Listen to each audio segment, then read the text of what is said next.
We are red is on. Good evening and welcome to Thursday, September 12th, 2019 Selectmen's meeting. If we could all stand and say pledge allegiance. I pledge allegiance to the flag of the United States of America and to the republic for which it stands, one nation, under God, indivisible, with liberty and justice for all.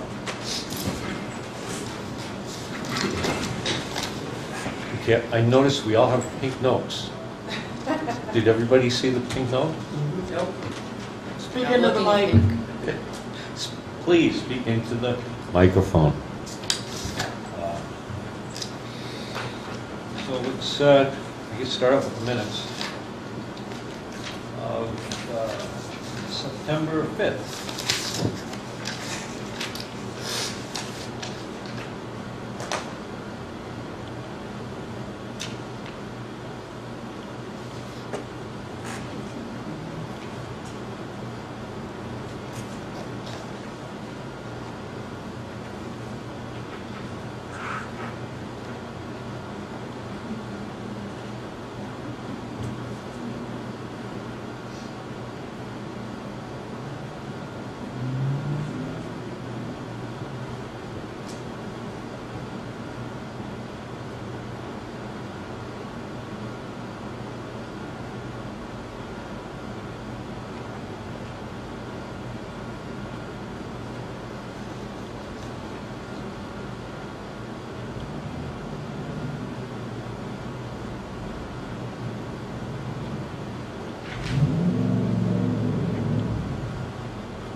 Motion to accept the minutes of Thursday, September 5th as presented. Second. Any discussion? We'll wait until everybody's ready to vote.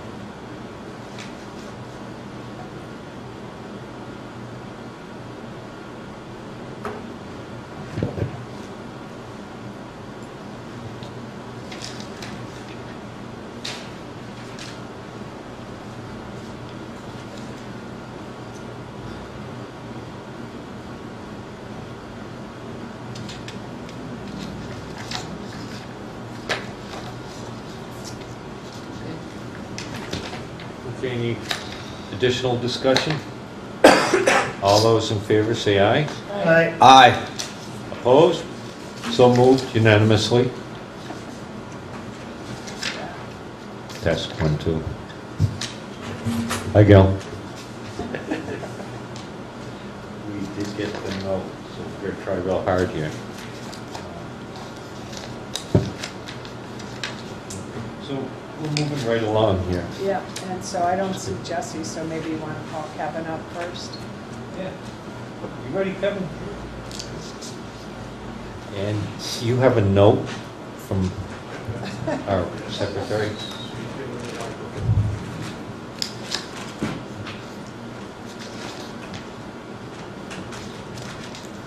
Say, hi Gail, this is Kevin.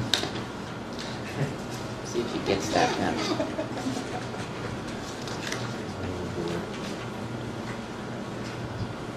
Hi Gail, this is Kevin. Test. Test. 1, 2, test. So yeah. We've been seeing your reports coming through. You guys have been busy. Yeah, we've been really doing, a lot of work. With everything. Yeah, a little bit of everything. Last few weeks have been concentrating on getting the catch basins in. And they're doing a really good job. They're working on the last one now on Linden Ave. I think we saved the best for last. There's a lot a lot of gas lines in the ground up there, and we're working next to, so patience and taking their time and being safe. So they're doing very well. They should be done with that by Monday. And then it's off to just normal stuff, normal everyday routine stuff. So we're ready for the fall and leaf cleanup, and we've got a few projects coming up. Well, first off, my foreman is going to be taking vacation, and while he's gone, I'm going to put another person in the machine. We're going to do some work up on Westwood Drive. There's some drainage issues up there. There's going to be a little test for some other guys to be able to handle things on their own should my foreman fall sick, or it's nice to know that we have another guy that we can rely on to do work like that. And it's giving him some time to think on his own and be self-sufficient, so I think it's going to work out really well. It's not as time sensitive as the Cedar Street project, so it'll be a good project for him to do and show what he can do. So and then change things up a little bit. I noticed that the guys like that. They like to do different things and not be such a routine, same thing every week. And I'm trying to change up the guys working, with other, trying to change up the teams to give everybody a well-rounded experience every week, so nobody's getting the mundane experience. We do have a lot of work coming up at the park now that the big project is coming to an end, which is Cedar Street and the drainage. I'm going to spend a little more time in the park addressing some of the finish issues on the exposed wood, as in the urethane, the doors and all that stuff, and maybe spending a little more time there addressing some of the things that are on the list for the park. We're going to be building a new box for the truck, for the leaf pickup, one that's a little bigger, so we don't have to dump so often, and something that can stay together and not be dismantled. The one that in previous years, we've had to dismantle it and put it together, and that's loss of time as far as I'm concerned. We should just, because we have the machinery now, we can just lift it off the truck as a complete unit.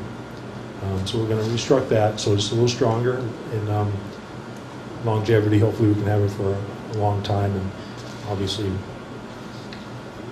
assuming there's no accidents that we have with it, and, it's taken care of. So that's the process with that. Everything else is going well. Any questions? Peter. Drainage on Westwood's the one that goes up to the Huckins. Mm-hmm. Scenic?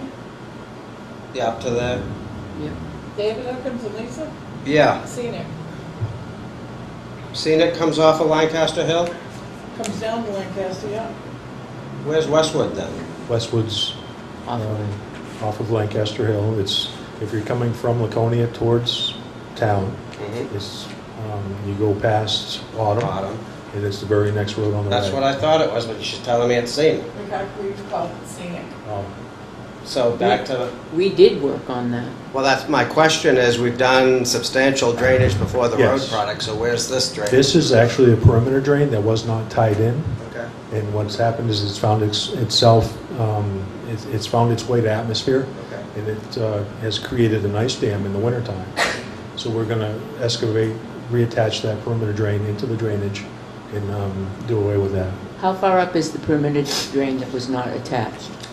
It's about 5 feet.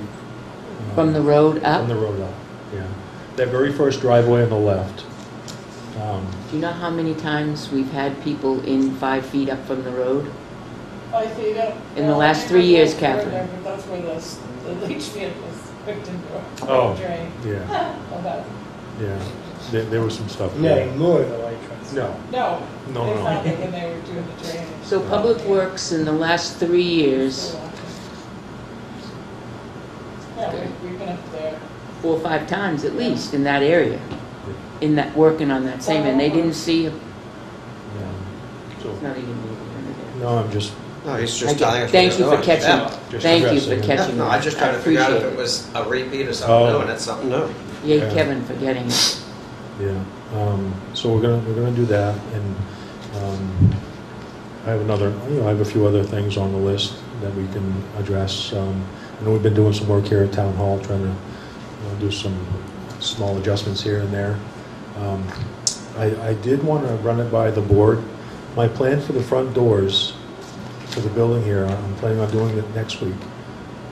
I'm gonna, with your permission, I'd like to build a set of doors out of wood so they can be put in place of temporary doors that are actually functioning. I don't want to put a piece of plywood up and render that exit non-functional.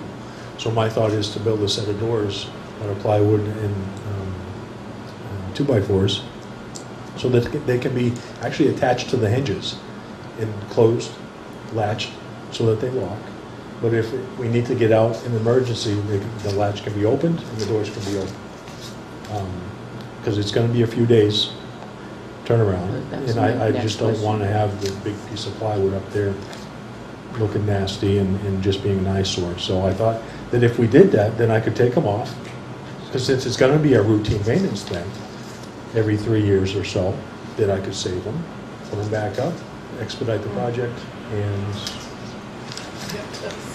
If you do it the way that the gentleman said to do it, it's going to be more than a few days. Yeah. It's going to be at least a week or so. So Yes. you give yourself enough time for that. well, Right. I was thinking Yeah. if we did something solid Mhm. for the interim, then it would be Great a good idea. thing. And we can, paint it, make it nice, so somebody doesn't think that somebody broke into the building and, Mhm. they're doing a half-assed job trying to repair it.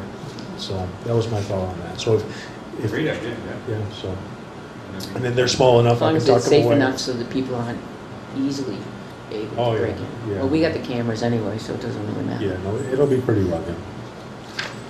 Security and functionality is what I was looking for, so. I think it's a great idea.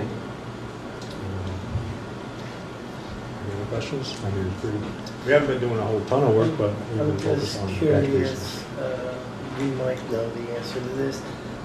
There's a stencil on our sidewalks, and I was told there were balloons involved in the design, but I have seen no balloons. No balloons. I'm not aware of the status of that. Okay, all right. The crosswalk, I yeah. can On the find crosswalks, out. yeah. Yeah. I'll talk to Jeannie, and I'm sure she'll talk to you if you don't know. Yeah. Why not? Okay. And that's Sure. pretty, What- everybody's, What's the time frame for the water district on their work for your paving?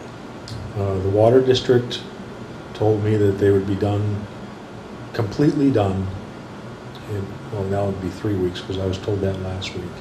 So in roughly 4 weeks, they would be completely done.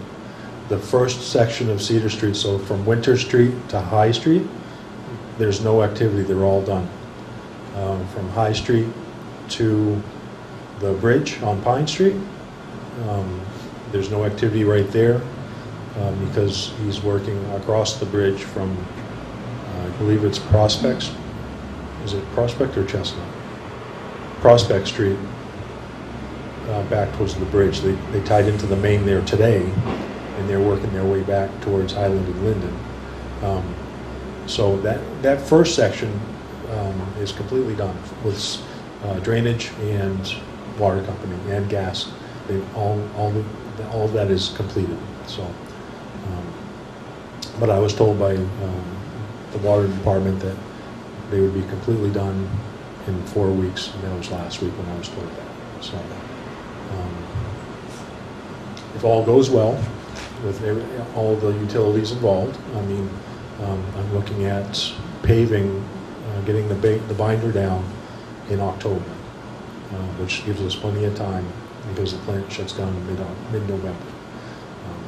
So logistically speaking, it will get done. Well, even if it mid-November, they just go down to Hooksett and they'd have to Yeah. haul further. Yeah, so I think we'll be in good shape. Tuesday, we can give you a handle on C. Okay. Our intention is to go pipe burst if we can, which means like Cedar Street, we're going to install 2 or 3 manholes and then the rest is underground. So we can Okay. be out quicker, I think, than water. Very good. And I think we're also looking at the other streets, Catherine. the They're pipe gonna give burst. us an estimate. to do the other three. Okay. What's going to get tricky is if we get in and pipe burst ahead, Mhm. and then they go in after us and something happens. That's on them. Correct. Oh, yes. Yeah, because we're putting in a monolithic line, basically. Yeah. Yeah, it would be terrible if they broke into it because it does seem, Yeah. well, The- it's glued together. It's fused. It's Fused Thank you, pipe, that's yeah. just the word. Yep. Now, I'm familiar with the machine that does the fusing. For the, Interesting, isn't it it? is very interesting. Yeah. that does nothing for the house connections, for the sewer. They have whatever they have, right? No, they'll go back and do those, but that takes a very short time. Okay, I just wondered Well, how that works. the house connection would be basically to, like, the town So- right-of-way type thing would be our portion. So, And then the resident from the property line to your house and to your house. Now, what I was, oh, No, go ahead, Pat. So, do you know what, so the sides of the roads, you know, I noticed that there's some driveways that are all broken up because of the road, and then there's some lawns and things. Do you know what is our responsibility and what is Waters and things like that? Do you, Okay. And how is that going to be? So the edge of the road would be the highway department's, public works? For like lawns and things? Yes, that would be us going in and dressing everything up. Mhm. The water department was more inbound of the road, so that they didn't disturb a lot of the outer edge. It was DPW that did that. They didn't do laterals? Well, they did do, you mean offsets for houses? Well, coming up, yeah. Yes. Yeah, that would be on them. So they would have some areas that they... Yes, they even crossed a couple of sidewalks that I'm going to have to address with them as well. But that would be after the paving. So that, They will be held accountable.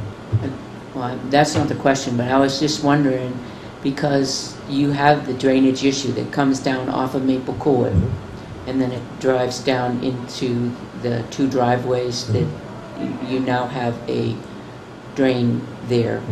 So when you come down, it looks like that lawn or whatever, that drive, Daniels, it used to be the old Daniels, you wouldn't know it Yeah. as the old Daniels, sure I where do. the new fire hydrants are.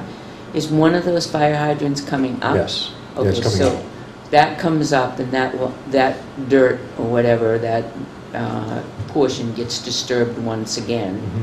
And so when you disturb that kind of thing, it kind of settles in again, unless you compact it again. So my concern is when all that water comes down, right opposite where the fire hydrant is, it's all going to just kind of settle right there before it goes into the drain. Okay. So are we addressed, that's where our property is, that's where we're going to take care of? Yes. Okay, that's not water that takes care of that? No, we'll take Where care the of that. fire hydrant is? Yeah, that would be obviously a storm drain or a storm water issue that would fall on Right. us. And we've been monitoring it basically daily because of the rain that we've been getting. So who takes out the, water takes out the fire hydrant, Yeah, they'll right? take out the fire hydrant. And then they'll put it, They'll, I was asked this They question should the loan other they day. should loam and seed as well. And I'd like to think I have a good working relationship with the Mhm. water department Yeah. to where they would do that without having to be asked. I'm not questioning your work Oh, yeah. or their work, it's just that I was asked by neighbors, so I'm Oh, kind of okay. trying to get a sense of what you guys are doing, Sure. so I kind of get a sense of, My goal is answer questions. My goal is to have that all seeded before first snow, so that it has time to take root, and next spring we won't have to worry about it. Okay. And we would put down a jute mat to stop erosion the whole time, so, I have That's one the more plan. unrelated question to the Cedar Street. okay. Is the senior center on the list before the first snow to get that brush cleared out? and The brush such? is already cleared, as far as I know. I didn't see it on your list. It was on my report last week. Nice, very good. Yeah. On top of it. I was going to see it this weekend when we go up there for that invitation. Yeah. Good, thank you. You're welcome. You are on top of it. Anybody else? Yeah. I could think of something. I'm sure. What are your paving projects for the next 2 years?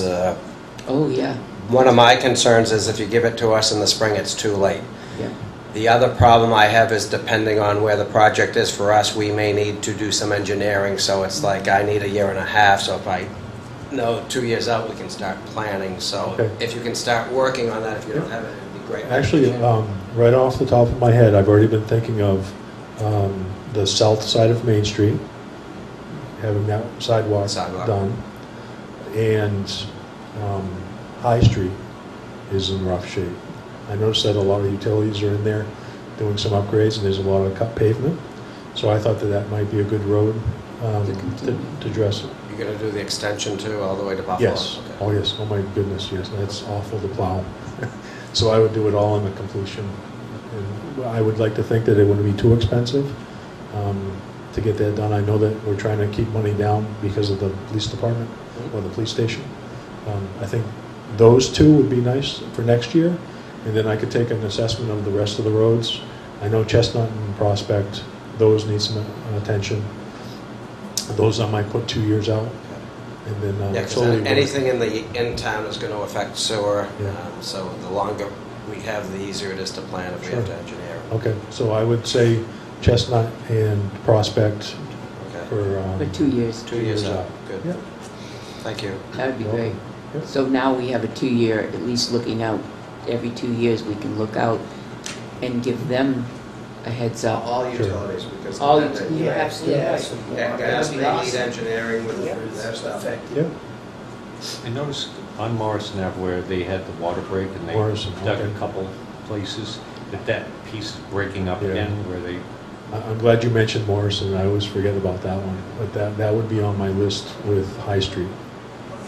Next year? It's a small, yeah, for next year. It's a small road, and it's in a really rough condition. it's not real bad. No, it's rough. When Larry, the repairs. when you have to plow that road, it's rough. Well, maybe what you do then, John, you put down like a winter binder, which is a little more sand to Sure. seal up a bit, but it's a nice new surface, Sure. and then several years out, Yeah. but a wearing course if need be. Okay, now you're in trouble. No, I'm in trouble. So Morrison Avenue. Sure. There's a house on Morrison Avenue. You should travel east on the right-hand side, the riverside. Okay. And that road has always caused a problem with runoff. The house is very, very close to the edge of the road. Okay. Very close.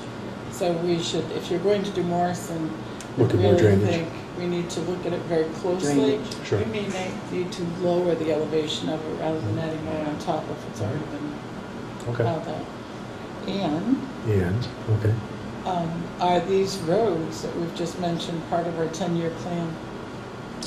So They are part of the so in 10-year other words, plan, are yes. Those are the roads you're, on the 10-year plan, it's Yes. going to do next year? Yes. Or does the 10-year plan need to be altered? It needs to be updated because of measurements being wrong from the previous director. But as far as timelines, they're pretty spot on. Okay. Yeah, I went through that when I first, I remember. Set When will in. you be updating it? I could update it before my next meeting and present it, so, yeah. And which I should do anyway, just because we're on this You can track. just share it, you don't even have to show up. You're good to go. Good thing it beat. Thank you. Okay, Great job. very good. Good luck. Awesome. Thank you. Thank you. Have a good night. Sorry about that, Thanks, Jesse. Wow, he used what, 10 of his 15? So let's see if Jesse can beat that. You have 15 minutes. Any Oh, wagers? now that would be a first. Yeah, okay. So we all have these Do we pink, start a pool now?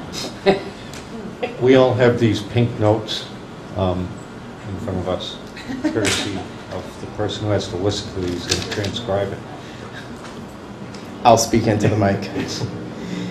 So the last time that we were here, we were talking about the uniform police required ordinance. It's basically an ordinance that mandates that people who are closing down certain roads, and when I say people, I only mean certain people. There are some exemptions in the statute. And so the last time it seemed like the board was pretty receptive to the changes that I made, other than the fact that the head or the Department of Public Works would be able to tell these people when they had to stop doing their details without a police officer present. So that was the only change that I was asked to make to this particular ordinance, so I made that change.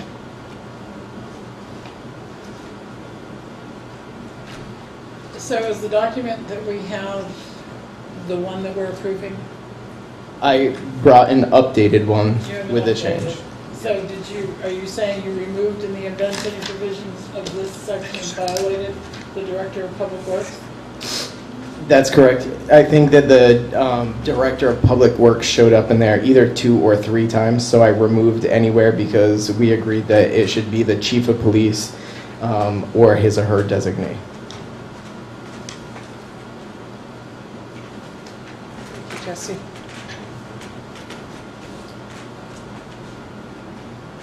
If you could use their designee, we could have saved a letter or two.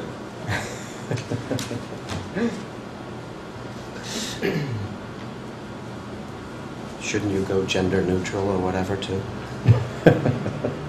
Only if I'm asked. Is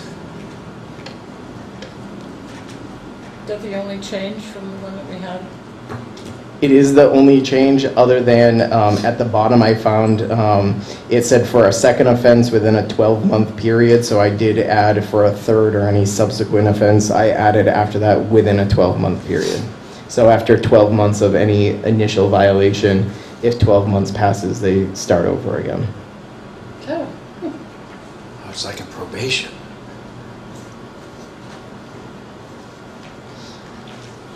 I assume the chief has looked at this?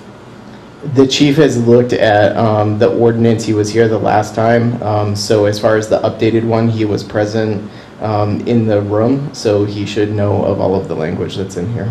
Or his or her designate. How would that affect our bylaw of 1938 that's still on the books? What bylaw? Okay. There's the town bylaws that's under, I think, and it says number 5. Okay. Number 5 reads, it's I think a $10 fine.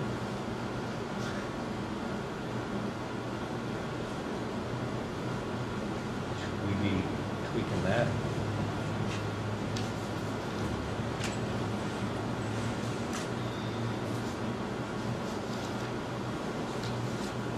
Just make it part of your motion that it's understood that this is to replace. Or supersedes? Supersedes any and all previous ordinance. I just found this last week. Well, ordinance concerning this specific, not all ordinances. Technically, that would have been, Interesting. yeah, legal. Should we add something that says supersedes? Well, I mean, without knowing more, this certainly could be on the books. I don't know that it has or has not been superseded, so I'm just going based on the fact that you're telling me that it's not. But if there's something that has occurred between 1938 and today's date that has already superseded this, then I'd say that this is, antiquated law that doesn't stand. Plus, the Board of Selectmen can change the bylaws per a vote and can change the ordinances. So any ordinance that was listed prior to, which is what I have created, is just a revised edition of what we already had on the books, which leads me to believe that that should have already been superseded from 1938.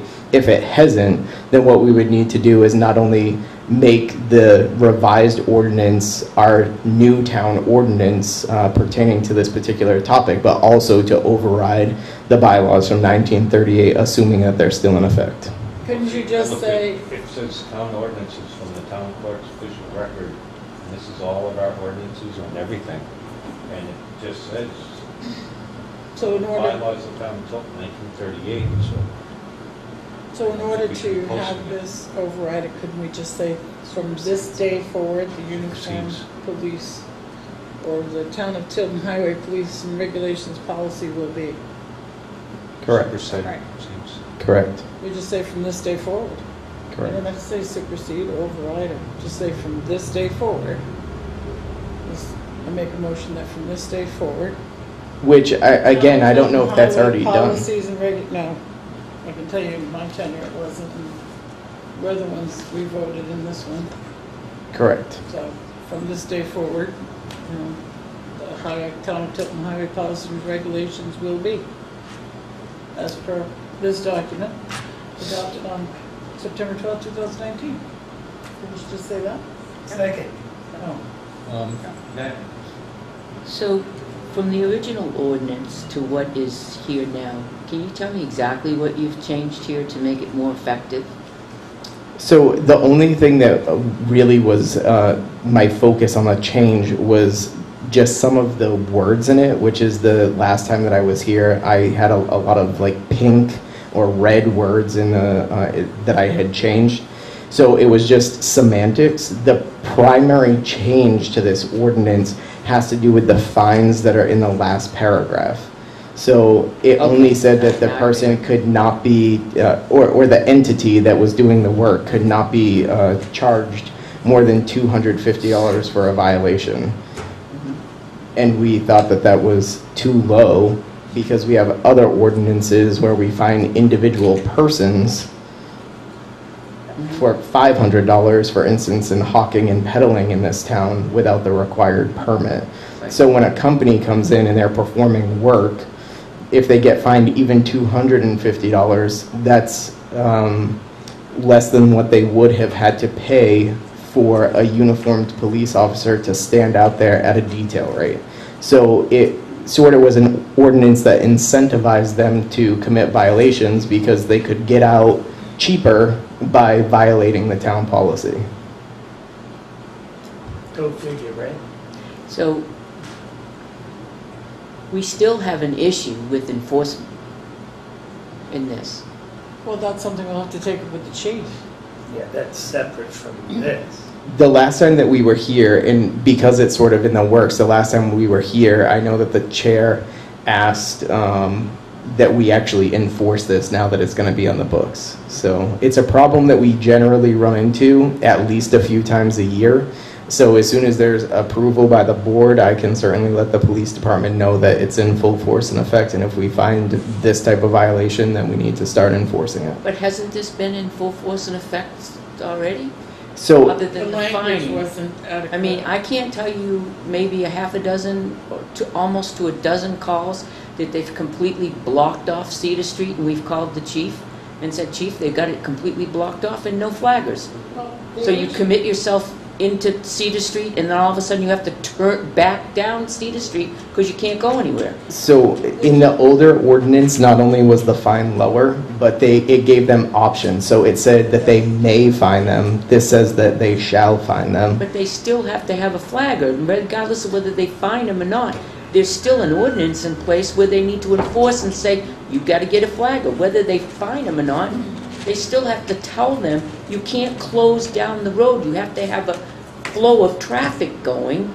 You can't just close down a road without telling anybody. Paragraph actually says the chief of police or his designee will determine what safety devices or trained personnel may be required. That's for town of Tilton. But these things will have to be discussed with the chief. This is all enforcement. But Correct. this gives him more, better teeth. This makes it easier to enforce. Sure.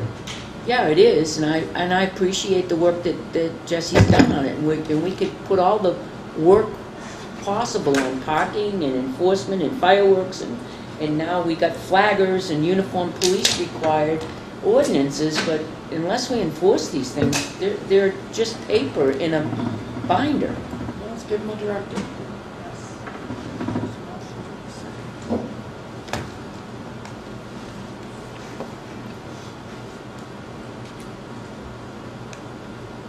Mr. Chairman, we have a motion and a second. Thank you. We do Any have further discussion? All those in favor of the motion, say aye. Aye. Aye. Opposed? So moved. Thanks. Thanks, You're Jesse. welcome. Have a good night. Thanks, Thank Jesse. you, Jesse. Take a look at that 1938 one and see, you know, when you get a chance, if there's other things that could be causing trouble with that. Yeah. Hey, Jesse, It's, We're on break. I just want to thank you for taking the initiative to Yeah. point this out to the board and Yes. bring forth the change, so Excellent. thank you. Is there one in the FYI Thank you, file to Jesse. sign? Hopefully it'll be in to be signed. or I mean, or to be signed, do we have Oh, one in there to sign? Do you have one to sign? Anyone? We got Mine's it. been written on. We got it right here. I'll get it to you, Jesse. I'll take care of it. Thank you. Thank you. Thanks so much, Jesse. Okay, the next thing on the agenda, moving right along. Well, we had 5:30 for Tim, but we can give him another 10 minutes. Sitting right there. Oh, Tim's right there. Here you are. He's hiding Come on behind down. Dean. I didn't see you. The back way. Before you start on the budget, I really want to thank you publicly for doing all the work you did on that energy and saving us money on the energy. Last week, we made a motion. Sure, I personally wanted to thank you on that. thanks. All right, so I have with me, I'm about to hand out to you, is the 2020 departmental request Woo-hoo. from Are we going to throw up? departments. No, as a matter of fact, so just a few caveats before I give it to you, because when I give it to you, you're going to flip through the pages and you're not going to be listening to me probably, and I don't blame you because I would be doing the same thing. So just a few things. So first of all, what you're going to see here, there are some things that we're using planning figures for, and I've got a whole list of those items that we're still waiting on. It's anywhere from, figuring out what the interest rate's going to be like in 2020. That's going to take a little while, considering the environment we're in. Insurances, we don't have those yet. Everything from health to property liability, unemployment, that sort of thing. And then there's a few boards and commissions that we're waiting on, and then some outside agencies. And I've got them all flagged with little check boxes next to them. So the ones that have planning figures, you'll see a little darkened checkbox. And there's so basically right now the budget looks as though it's about $27,000 less than the 2019 departmental request. So the caveat to that is once we get our insurances and things like that, I sort of feel as though the best case is that we'll be at a flat budget year to year. There are a few things that I'd like to go through in the executive summary. Just to take you through some ideas that Gina and I developed in conjunction with department heads.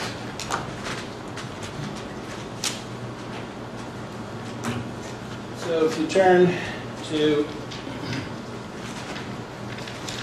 to page 1, so the next page, I go through just the overall difference from year to year, and also merits were budgeted at 2.5%.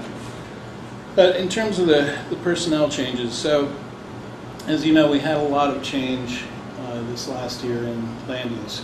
We lost our planner. Or in this year, we hired a land use coordinator. We also had, for a period of time, the land use technician working extra hours because we had no coverage otherwise, for the department. But the technician, the schedule for the technician for 2020 is Monday and Friday due to other education commitments that she has. So Jeannie and I have looked at and are proposing to train a second person in that area, and we've identified someone that would fill in for 2 other days during the year. So the net, including all taxes and other costs, is about $15,000 increase. It's actually a $6,400 increase over what the planner and technician budget was for 2019. So in other words, it's $6,400 higher. But we've also reduced in the overtime line the amount for the administrative assistant, as she's not attending the selectmen's meetings anymore. So it's almost a wash in terms of dollars. It's $6,484 higher and $6,440 savings in the overtime line. So what it provides us is additional coverage and as well as greater greater availability for citizens coming in needing help with any of their land use issues. Right now, the schedule really puts the majority of work onto the coordinator during the week, as Mondays aren't a heavy citizen day, nor are Fridays. And the building inspector is in during the middle portion of the week as well. So that's one recommendation we have, and I've just listed out, we currently have 33 full-time employees, 10 part-time employees, and that varies somewhat depending upon who the PD is using, that sort of thing, but it's been fairly steady.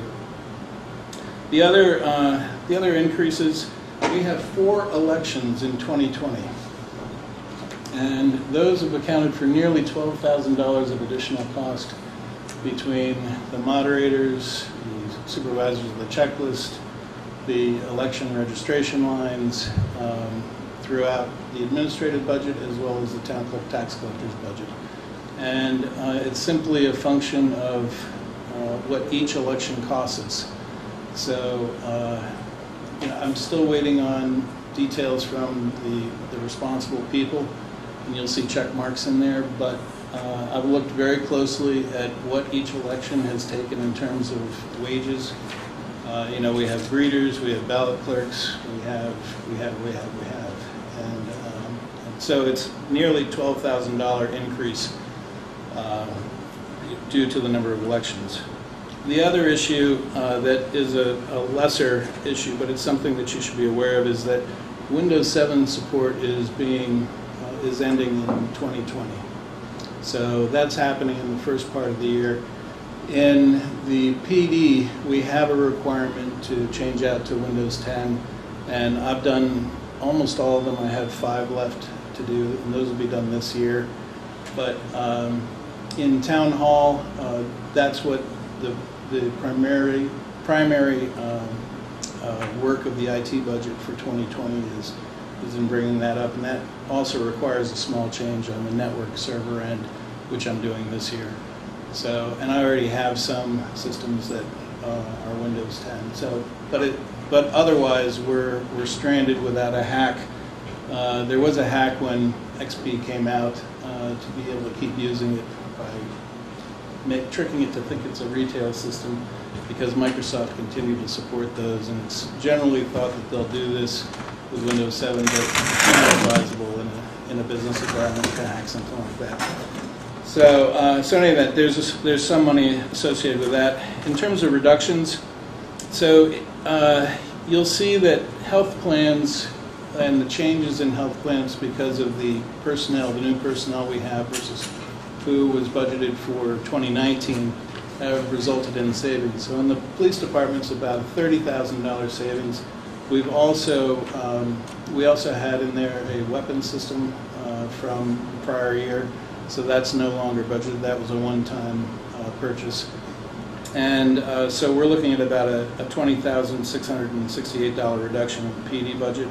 Also, as it relates to the public works budget, probably the most notable in there is the savings that we're going to realize as a result of the Public Works Department doing the landscaping at Riverfront Park. How is it a savings? Well, because we had budgeted $16,180 in prior years for this work. Which, doesn't that include all the maintenance, Catherine, including stuff that the landscapers weren't contracted with, like Paul Rushlow's part? No. No? There was grounds landscaping, maintenance. Does this include And then fertilizer and there's pesticide infrastructure that we're not currently doing? So, yes. So there's $6,000 in the budget, and there's a savings of $10,180 that we're realizing as a result of having the crew, the Public Works crew, fit the work at Riverfront Park into their schedule. So if for some reason there was ever a need to move it back into Parks, I've met with the chair of the Parks Commission just yesterday, as a matter of fact, and we identified not only the $6,000 that's set aside in that budget for riverfront park maintenance, but also the remainder of that coming from part-time wages, which is part of what the Public Works Director will use to accomplish some of this work. But that $6,000 that's being left in there for maintenance That's correct. would not be transferred back to the park commissioners if that ever took place. Well- Because that maintenance has always been required of Public Works to do, it just that wasn't done. It was never budgeted. Right, but now that it has, the work needs to be done because it wasn't done. So we have what we think is a fallback plan and a way of handling that. So anyway, those are two of the more notable items. The other thing is that if you've spent any time in the offices recently, you'll find that the town administrator, not just the town administrator and I, but in particular the town administrator and I recently have been trying to work in a coordinated effort on multiple projects so that we can leverage time. So I'm off on certain things, she's aware of what I'm doing, and she's got many other priorities that she's seeing to. But some of the bigger ones that we're really trying to make some headway on are economic development, the PD building. There's an awful lot of detail work that is going on right now for the building and making sure that we have everything in line so that people can make an educated decision at town meeting. And then we're also trying to affect the remainder of the town hall changes. And some of you may be aware that Jeannie and I and others have wanted to make a change that brings land use back down to the first floor. So in the current conference area in the back, we've determined a way of how the current land use that's up here can fit down there and make it much more convenient for citizens coming in. It includes a counter area that Public Works would install. What would you do with the meeting area? So that would necessitate dedicating this area here for meetings and possibly rearranging a meeting here or there between the board or commission, and something that. I think there was a discussion too about using other space like the senior center for meetings as well. So, You mean for outside agencies like the fire district? yes. Because in-town boards and commissions, all their information is here. Yep. Right. And So the fire, and I think it's only the fire district that meets here. the nice idea about having everything up here is we have the camera up here, everything, you don't have to worry about the shifting back and forth, the camera set up here, the meetings There's two cameras. be recorded in one place. But then meetings have to get cut short because park starts at 6 No, I and think- conservation could come in or someone else comes in. I think it's a coordination that you could do, and the reality is, and I've had some of the selectmen note that, is that I would say the majority of the time that space is not being used, and I guess you just have to decide what's a priority. Is it the functioning, the smooth functioning of the office and the office staff, or having space convenient for other meetings when we could do coordination of effort? So you're planning on moving all of that to that meeting room? Yes. So we spent several thousand moving everything up, and now we're going to spend several thousand moving everything back down. That seems unlikely. It would cost several $1,000, but it's an Does expense. the land use personnel want to be down? We have to put a wall Yes. up. Oh, well, yeah. A counter area, yeah. The majority of those cabinets down there will serve to create a wall and essentially a hallway back to the safe. And there's room for a table there and some chairs for anyone that would come in needing to Including all fill of it. that? I'm Needing- sorry to interrupt you, just started things. Two offices in that space. Yeah, there's actually three. desks over You have there. three office stations there. And we had Leanne involved in the conversation. She went down and measured, she looked, and and she said it could be done. I'd like to see a sketch to scale, just to see how it's going to fit, because What happened to giving her more room if she needed to meet with an attorney on plans and site plans and spreading her work out, things like that? that's why I need to see a plan of what they want to do. Well, And that'd still be possible in this configuration. yeah, we had planned for a table of plans could be, that was part of the discussion. So the benefit is, I mean, you on a day-to-day basis, people come in and they're looking for land use, and sometimes older people that don't necessarily, you'll tell them where the lift is, but they'll head for the stairs, and then we do run into sometimes the issue of the locked second floor. So it just seems as though when we had talked years ago about having the town clerk tax collector in the back, where people would come in and converge in that area, that it made a lot of sense, at the time, but it never kind of got any traction because there was a number of things that just didn't seem to work for the town clerk tax collector back there, but that do seem to work for land use. Their parcel files are all downstairs. They accept. The town clerk tax collector's portion would have been freed up and an empty space if she had moved in there. Correct. In this case, you're going to fill up down the stairs. I don't see how it's going to fit. But But I don't have to work in that section. Yeah, I believe when the town clerk tax collector was looking, I believe there was an issue with the safes. She couldn't take everything back, though. She measured it and said it wouldn't all fit. Yeah, and it was primarily because they have to have all the big safes with them, and that's a lot different than filing. So the safes, if she took the safes back there, the space would not accommodate town clerk tax She felt it collector. would be much more crowded than where they are now. Yeah. So you could do a little sketch of it and how it would fit out, the little floor plan. I'd say. One of the things, the scale.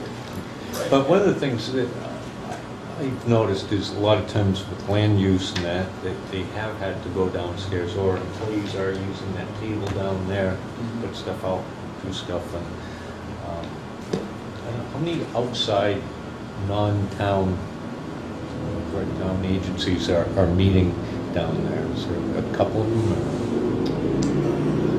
I don't know, do you consider fire district downtown? Yeah. Yeah. They have they have a They budget have thing. They have their building meeting, they have their commissioners meeting, and they have the budget occasion. So 3 of those. Well, if they schedule it right, they could still be up here. Yes. Interesting. So. Makes the employees happy. I mean, we have meetings at the senior center too. I don't want you to think that we don't have meetings at night at the senior center. We have the water commissioners, and we Yep. have I want to say trailers, but the park association meetings that Gaslight and Windy Hill. Yeah. Windy Hill comes over. In the wintertime, the Indian Association. The Indian has been very Association uses it accommodating. at night, and then there's an assessing informational thing on Mondays and Tuesdays and during the winters. And, Yeah. oh, I'm I sorry. sat here and listened to, I don't think complaint's the right word, but I listened to a talk about having a separate place for the planner person, and how the way it's configured right now, that it didn't afford that base, and we were talking about this and that and all this. Does the plan downstairs take that into account? Yes, You don't have a planner. well, the coordinator would be in the back corner, Mm-hmm. and some of the filing cabinets would be part of the division, and with a bell on the counter, somebody could ring when she would come up if there was no one else available. Where would they, she would be in the back? In By the the window. back By the window. corner. I think to Peter's point, suggestion, let's come up with Yeah. a Yeah, we floor can do plan that. with dimensions. And I'm not certain everything up here would be transferred directly. I think there's some things here that aren't being used that are taking up space, from what I understand. I don't want to lose.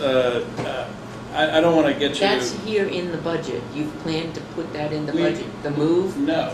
So that is that we plan to do in the 2019. Oh, you're doing that soon. We would like to Forgot do to tell that us soon. that? Well, that's why. That's just why did. we're discussing this. He just You're did. just sliding that in with the budget. Well, I get it. I'm This is a sliding it little- in with the Tim Slider, multi-year I get it. and the single-year Small agreements. This is a Tim Slider, Well, okay. I don't want to lose sight of the Item fact. number 1, okay. Well, actually, that's number 2. Number 1 is really our desire to enter into renewals for the companies that we work the best with.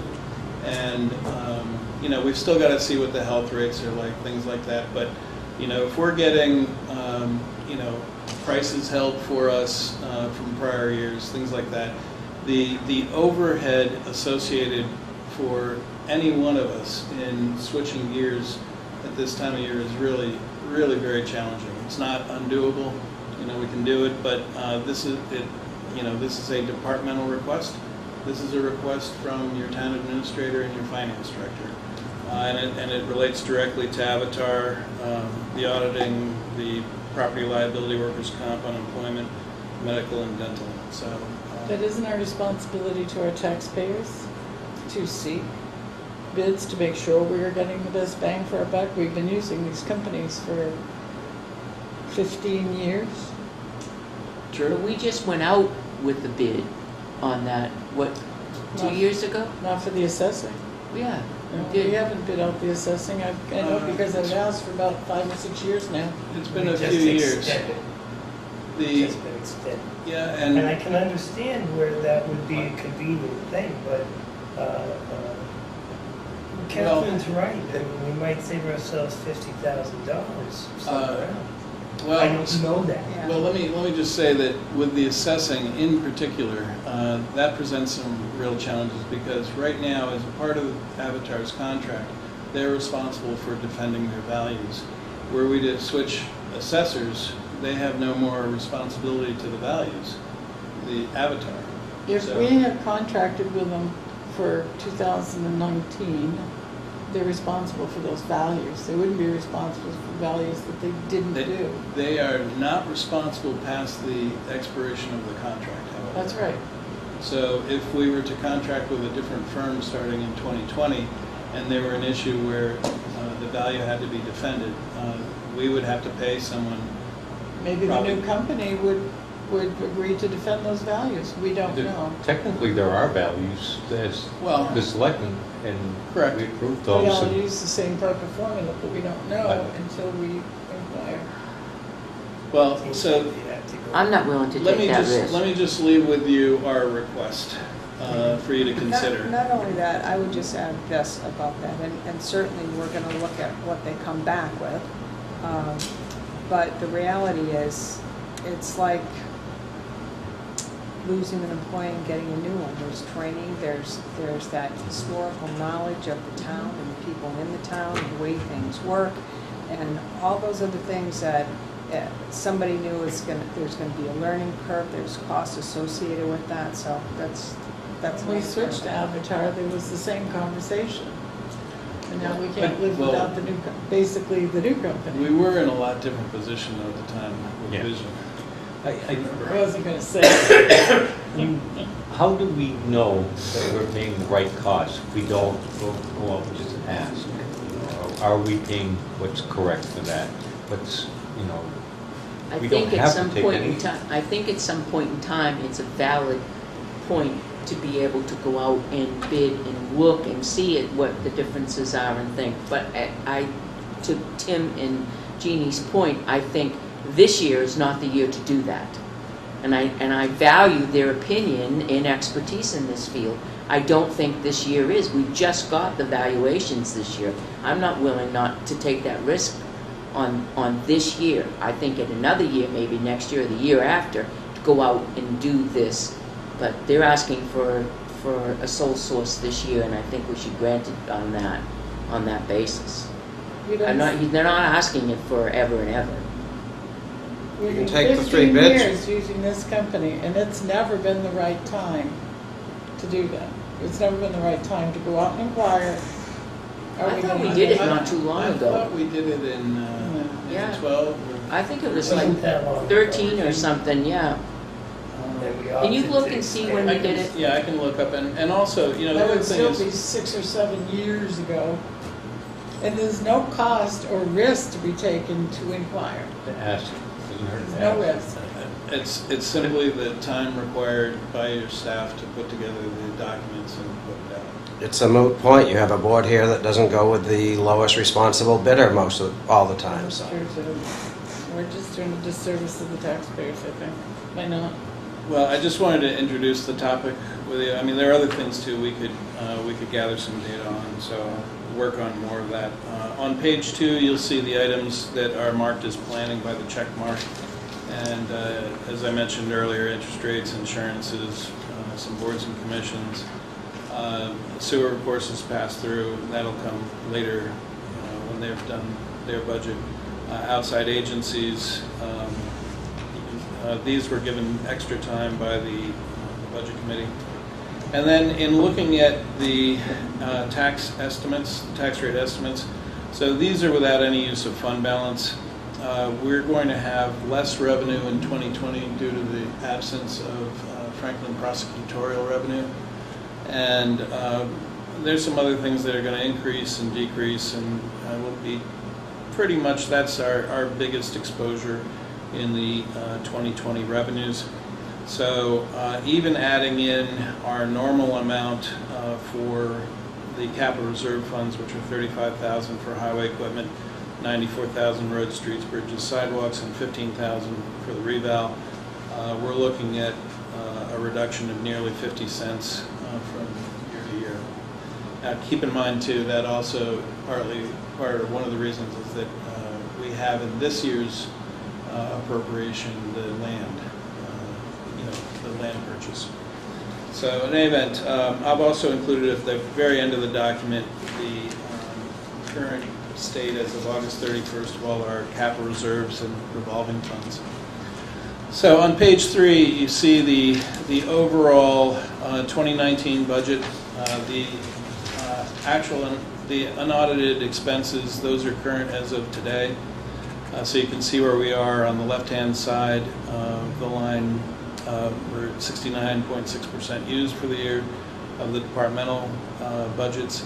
And then in the requests, you can see that we're going from a $5.156 million budget, and the request is being reduced 27.4 down to 5.129, or essentially a reduction of 0.5%.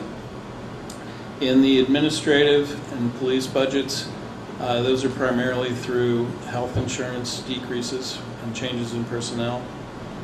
In fact, there's, as you'll see when we go through administrative, there's even more savings in health, but it's offset by some of the election and registration expenses. Town clerk tax collector, that's made up of 2 issues. One is the increase for the salary increase for the town clerk tax collector, and also election registration pertaining to the elections. Finance, it's simply merit related.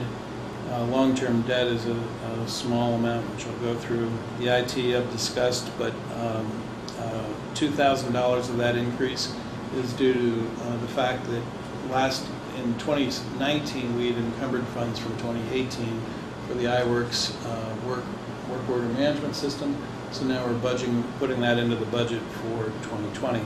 So in IT, can we get that down any if for funds left over in 2019? It's a possibility. Or do you have it already earmarked? Well, I do have some things earmarked, but I'm looking at that now. What I might be able to do. If I can, I will. I will. But in land use, that increase pertains primarily to the additional hours that we've recommended.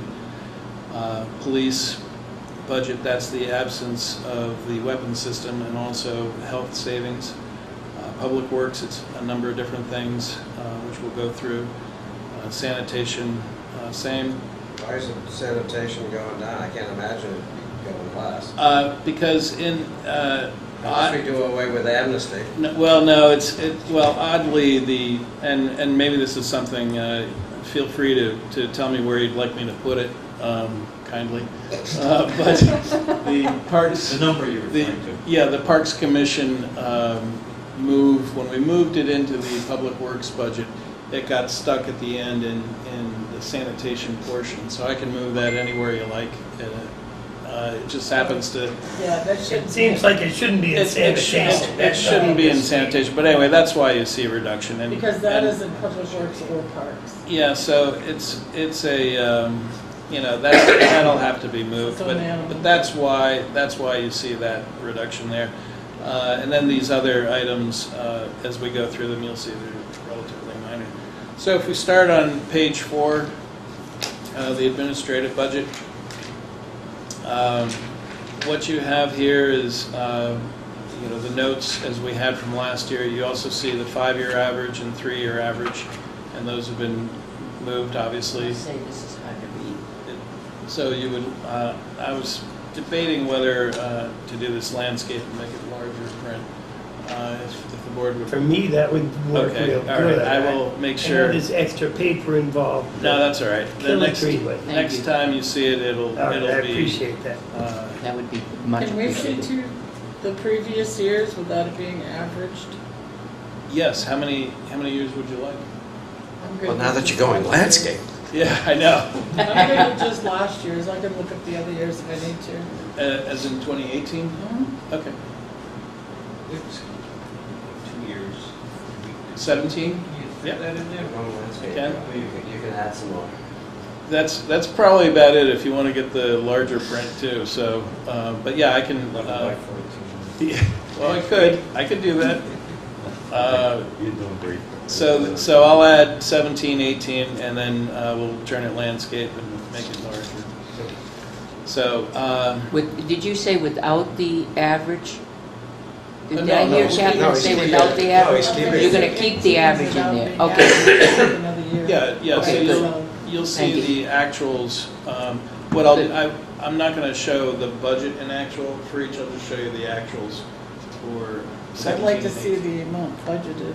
You want to see both the budget and the actual for 18 and 17? Okay. That'd be great. Your fund's getting smaller. Defeats my purpose.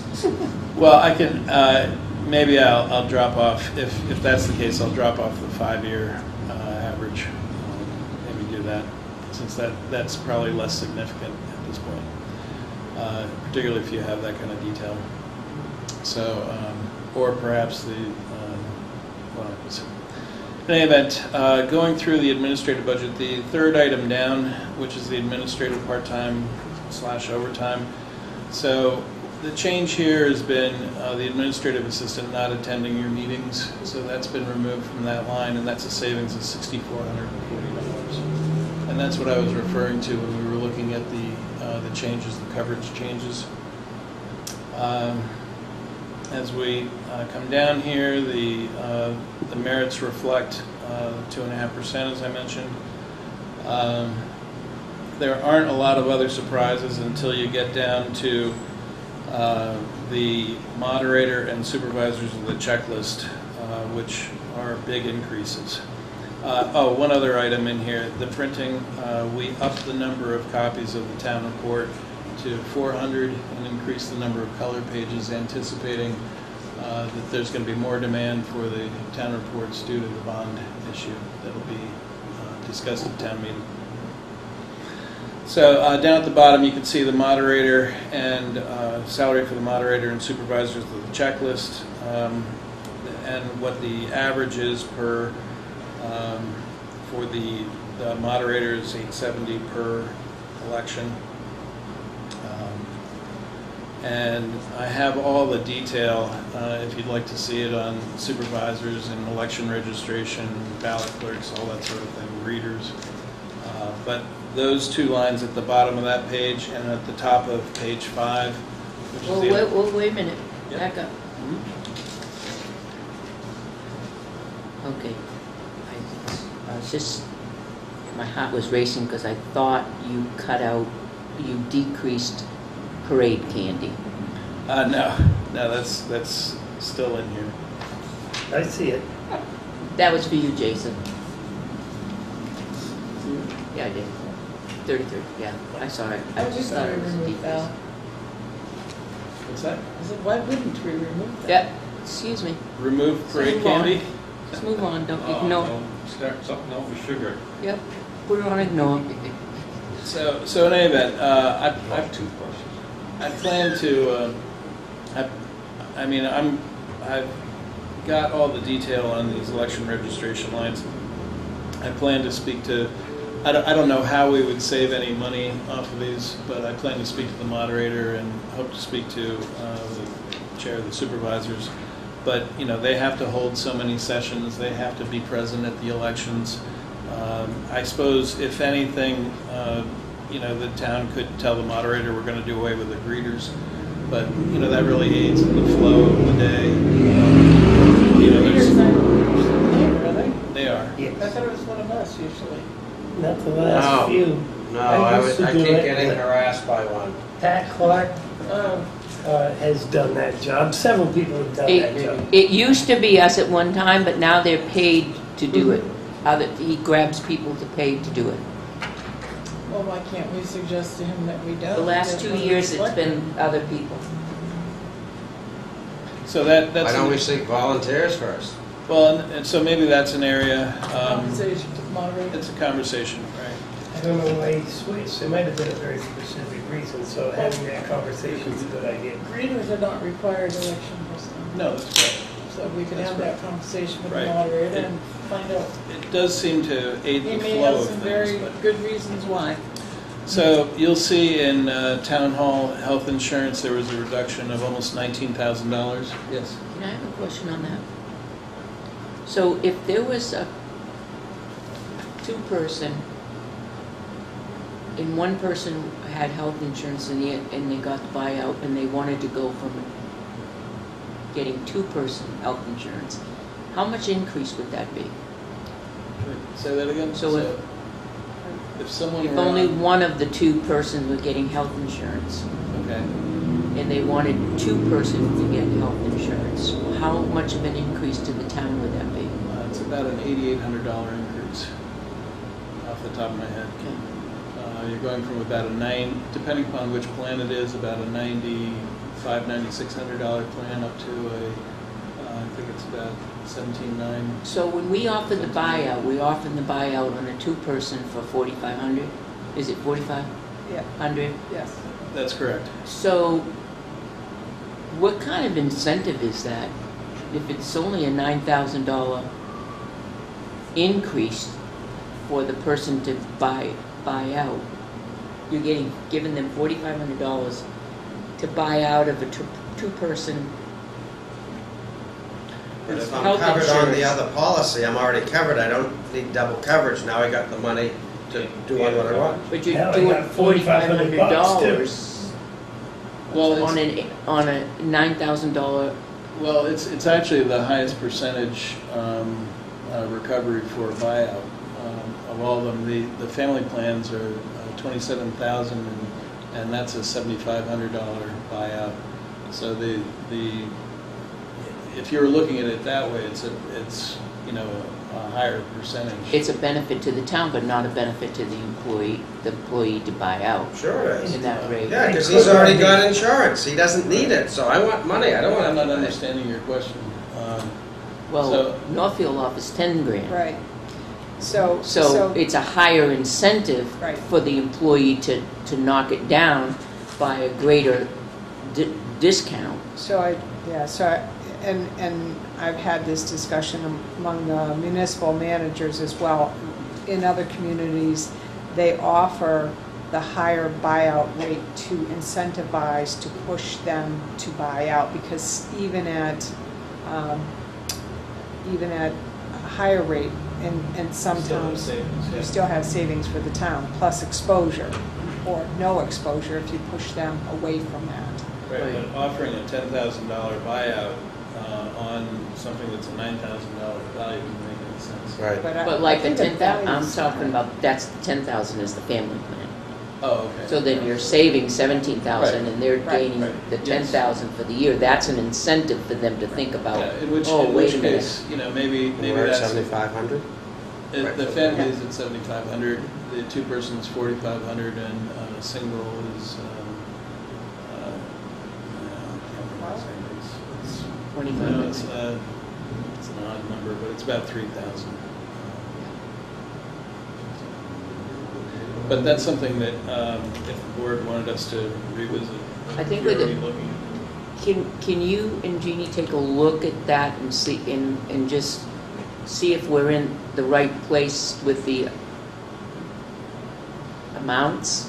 Because we Well, have I- contract negotiations coming up as well, and I know that that's probably gonna be an issue that comes up.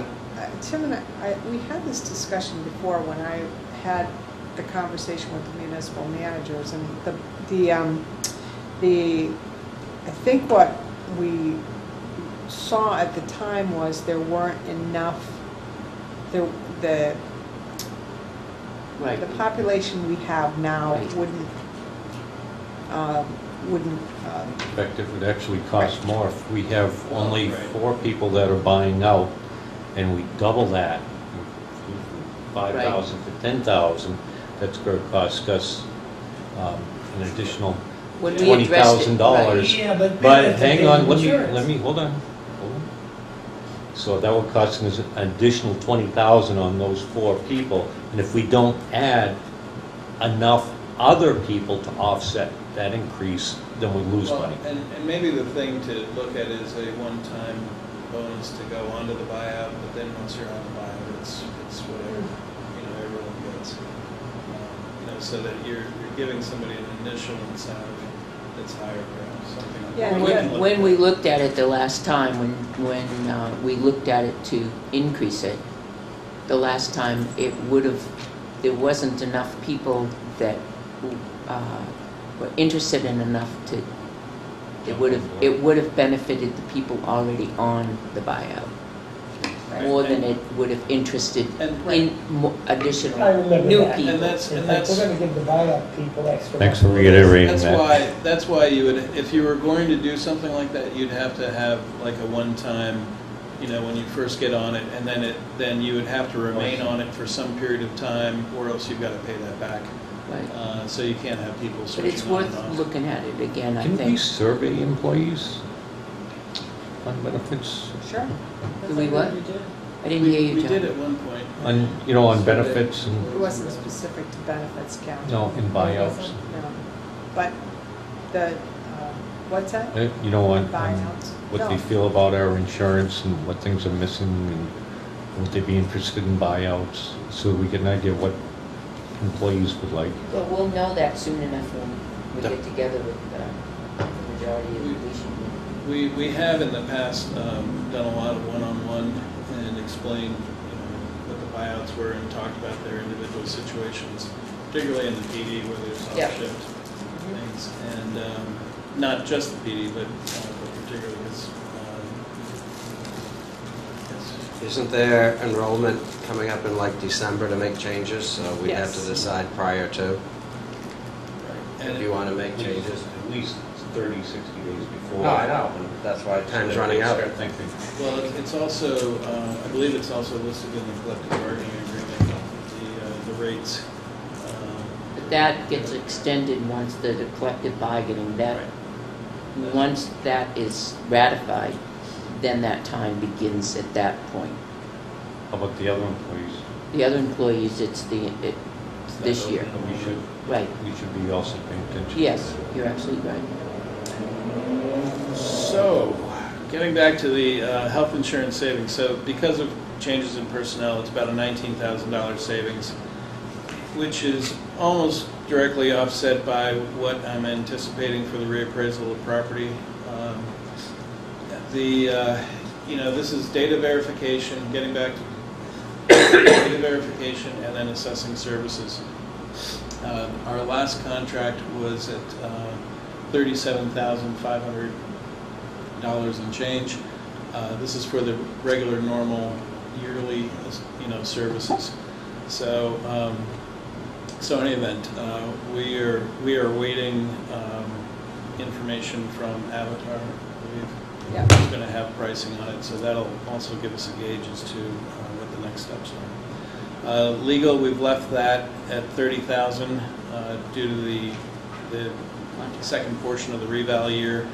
And also, we may have some expenses that we can't cover in the police department legal line for the contract, and that will absorb that. The janitorial is the same. Electricity we've reduced due to the reduction that we got in the new contract. The heat, I'm still working on a long-term contract for the gas. It's just really challenging environment right now to lock in anything. So you can see sewer, water, town hall maintenance and repairs was reduced significantly. Again, I have a note in here that we're hoping to complete any relocation this year, so that anything that we've discussed about moving things within the building would be done out of 2019 money. We still have money available to encumber for air conditioning, and Jeannie's been working on getting new quotes and some different ideas from different vendors on how to air condition the second floor. And I have to tell you, that is one of the big expenses that we have during the summer, as well as it makes it very difficult when anyone is in this room to even hear just the ambient sound of those. So moving along, we've increased the building maintenance at the Grange slightly to account for just normal expenses, increasing expenses. Janitorial supplies, the town hall represents 40% of our overall supply budget. PD is 50%, and then the Parks Commission is 10%. And that's done, we usually do a bulk buy, and then that's split out over the course of the year. We have yet to allocate that for this year, yes? Public Works has no janitorial supplies? They have Must have at least toilet paper. very few as compared to the other. Where does it come from? Well, They have a line, right? they have a general supplies line. Yes. No. But on these big bulk purchases, the majority of this goes to these other buildings. So you can see in workers' comp, property liability, and unemployment, we're all awaiting. All those three are awaiting rates, and those are placeholders from the prior year. And then Lakes Region Mutual Fire Aid. This number here, the increase of $2,540, represents the latest number that we had, an estimate from Lakes Region Mutual Fire Aid. I don't believe it had been voted on at that point, so we're waiting on a final number, but it should be in this neighborhood. And this is primarily because of their infrastructure improvements for radios, as I understand it. That's the one they notified that they're changing every year. That's so correct. far. That's correct. And the town clerk tax collector budget on page 6. So the town clerk tax collector has requested a 3% increase, and you can see the amount is $1,876. Jim, Yes. the line underneath there that says it must be voted on town meeting, is that accurate? Yes. We've always Yeah. requested it. I mean, everybody's increase must be voted on at town Well, meeting. Town clerk has to be. And it was typically last year, I believe, the selectmen, and I don't know, the budget committee, decided not to put yet an amount in there. I think last year the selectmen voted 2.5, she had requested 3%. Right. The selectmen voted 2.5, the budget committee removed it completely. Yeah, and the challenge is,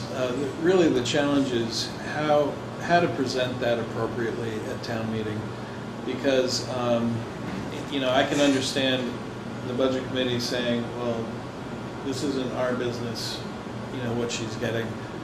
This is for the town meeting to decide. And yet, if it's not in the budget committee budget, then it's not going to be voted on unless someone makes a motion from the floor at town meeting to increase that line. So, Or there's a warrant article. or it could be done through a warrant article, that's correct. And if it's left out of the budget, it's not done by a warrant article, then it gives a false image of what the budget would be with that salary in it. It is. Right. Would that increase the whole number, or just? If you don't put a figure in there for the town clerk tax collector, and you don't have an opportunity to say the selectmen recommend or the budget committee recommends that number, then it gives a false image. Yeah, I think If any budget committee member or a selectman feels they disagree with the amount at town meeting, it's the time to address it. And bring it to the Last year, we population. put the same amount that was the previous year. No. We didn't leave it blank. And that's Well, unfair to the elected official, is it not? Given a false image, if you really want to have a conversation with the legislative body, then don't do it silently, is all I'm saying. Well, my recommendation would be to consider what the citizen looking at your town report is going to see. They're going to see the request column, what was requested. They're going to see what the Board of Selectmen approved or recommended. So I think it is absolutely valid that the board considers that request from the town clerk tax collector and makes a decision on that and changes it if you feel it needs to be changed. And then the same thing goes for the budget committee. But it does seem, if the intent is to make sure that town meeting is aware of it and voting on it, I would recommend against using the prior year's number, because I think that is somewhat unfair to the elected official. I think it's probably better to decide what the budget committee make a decision on what they recommend, the selectmen make a decision on what they recommend, and if it's different from what the town clerk tax collector has recommended, then that's up to her then to bring that to town meeting and have it discussed there. So that would be my recommendation, and that would go for any of these items. I think that's just the best way. What percent is that? Oh, 3. 3%. That's a 3% increase. Tim, are we done discussing that? Okay. Tim, on page, wait a minute. Page 6, line 2, and page 4, line 5. Are those numbers, I mean, they're exactly the same. Yes. Wow. That's unusual. Well, the last Page 6, line 2. they are at the same salary wage.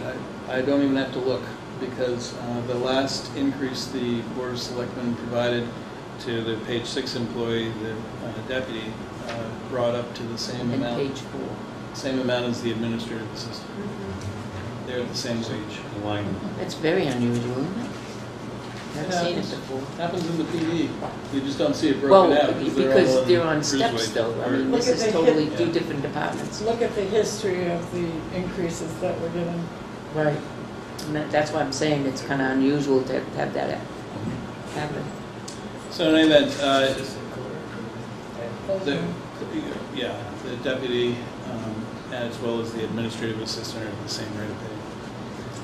You can see the breakdown of the office supplies, including $25 for biscuits and lollipops. So I always get a kick out of that. Really, as we come down here, again, the election registration or election preparation line is a large one. And we have no choice but to use the single vendor that the state mandates for the machine, the AccuVote machine. So we don't have any choice in who to use. They set the pricing for what it is. there's not a lot we can do to save any money there. I have to say that deed research, the company we use for deed research has been phenomenal. There were years past when we would spend $5,000-6,000 in deed research, and this company is just very, very efficient. So, not to rush you or anything, but Yeah. we have like Okay. 15 minutes. And All right. I do have one I can question. move more quickly here. The deed research, is that the same company that researched? Salmon Run? No, No. Okay, okay. No. In finance, really the only items to note there, the increase is due to the merit increase over the course of the full year. And then in the interest, our line of credit, TAN interest, this is something I'm waiting to see how we're going to look in the future. And the only thing I want to mention here, if the bond passes for the building at town meeting, we will wrap in, and we will have in that bond already incorporated the architectural and engineering costs that are associated with the building, so that it'll be spread out over the most number of years. We have 5 years with which to bond or note that amount of money based on last year's meeting. If for some reason that building bond fails, then I have a plan as to how we're going to pay for the architectural and engineering fees and how we're going to apportion that. And in the near term, we will use the line of credit to pay any remaining amounts that are due at the beginning of next year.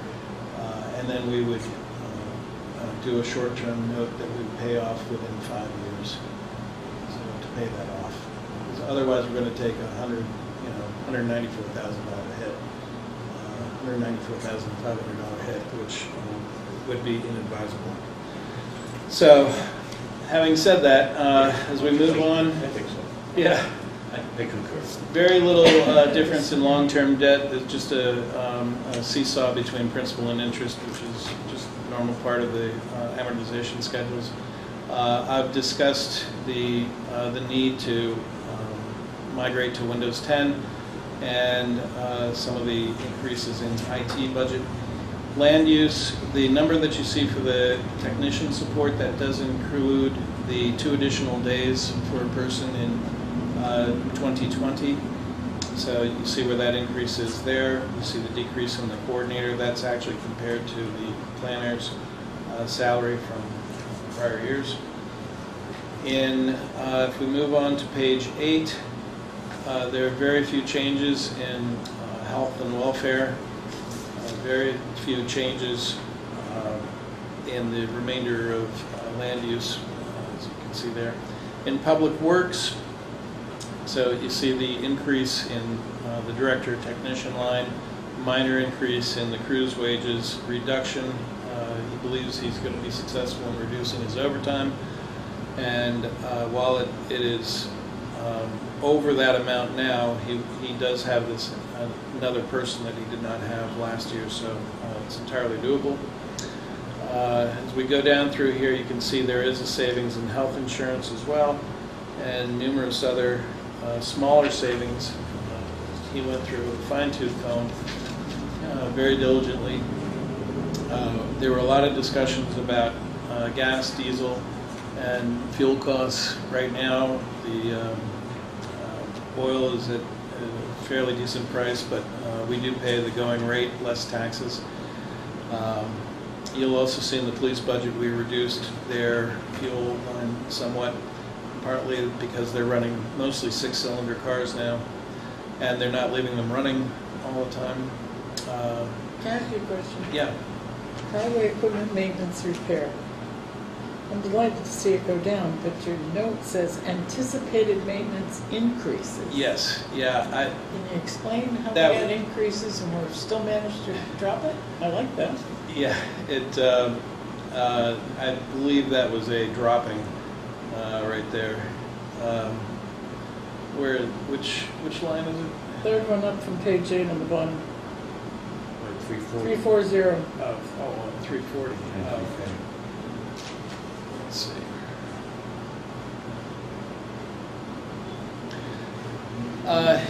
Yeah, so I think I think when we originally discussed that, we had an increase in there, and since then he has taken it down. So that just needs to be, I just need to change, obviously. Well, I thought that was going to be creative. No. No, and a number of these, when the notes were originally done, they were done because we had a different number in there. And So you're telling me some of these notes don't pertain? No, they do pertain. They do pertain. But when the changes are done, I have to make sure I go back and make sure the changes to the notes are done. And there were many notes changes. So Okay, I get it. what I appreciate with the board looking at a draft copy is that with the number of eyes looking at it, there's much greater likelihood of improving the quality of it. I'm sure before January, we'll have maybe a couple little changes on here and there. I would imagine, yeah. This is great to have you early. So then there are increases for sanitation, and you'll see we're in the 4th year of our 5-year contract, or starting the 4th year in 2020. There were 2% increases in the contract pricing. We also purchase additional bins each year, and those are all budgeted. We did increase the demo material only because the usage has been so high.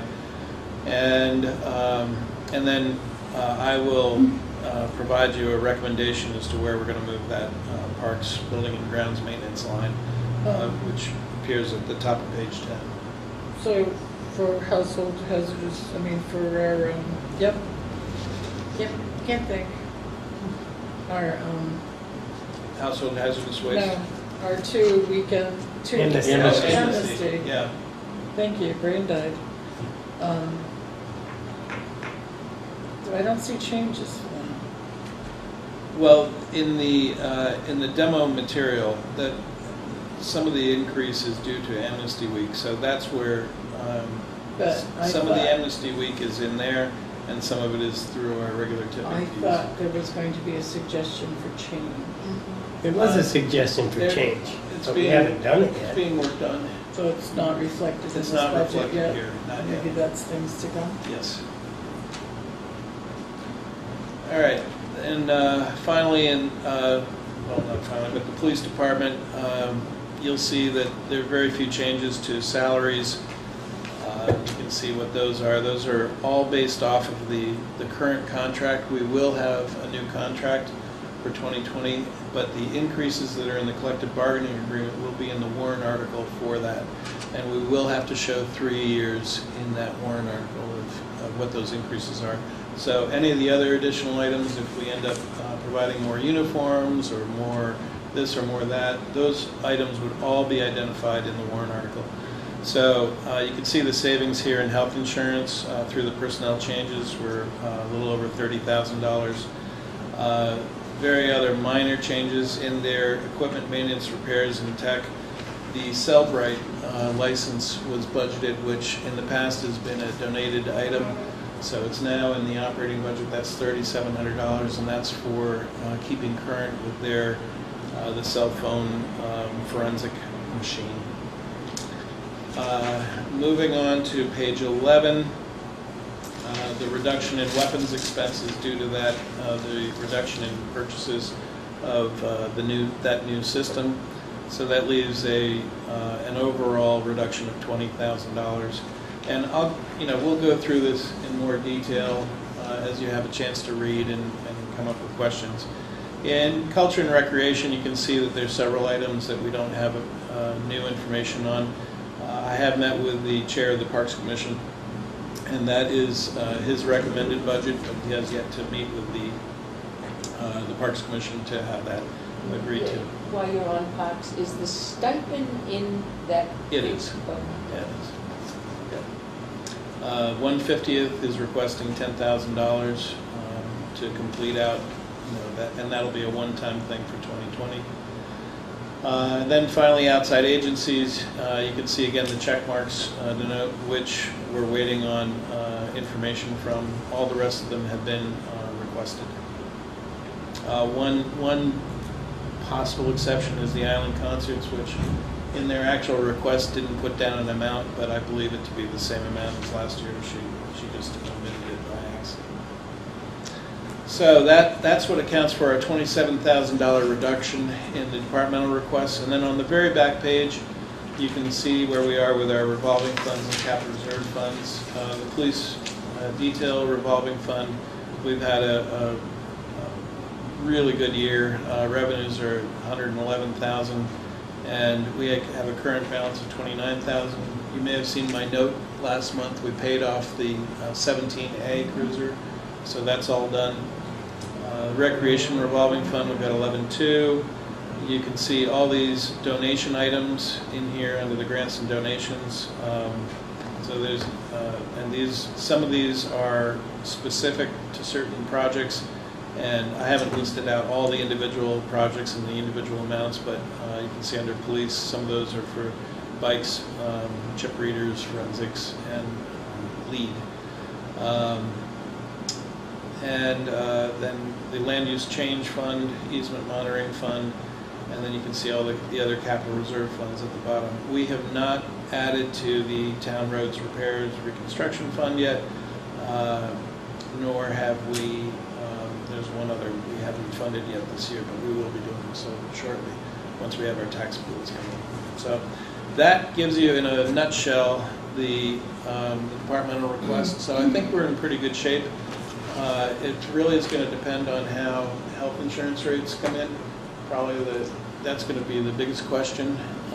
And I would just remind you to really give some thought to the request from the town administrator and myself on those renewal items, and also relocating land use. I have one question. And the additional coverage for land use. PD legal expense, are we not giving any thought at all to the contract negotiations? Or are you going to encumber some money? No, we are. So we're anticipating, because we haven't spent any money this year out of this year's budget, that we'll have that plus what we have budgeted there. And that should, 15? unless we, no, so we'll have about $6,000 between the two of them. So are you going to encumber those funds? No, actually, we will be using them this year. We're starting our meeting on Friday. Negotiations? The attorney is part of this pre-meeting. So I anticipate we're going to be using the rest of our budget for 2019. The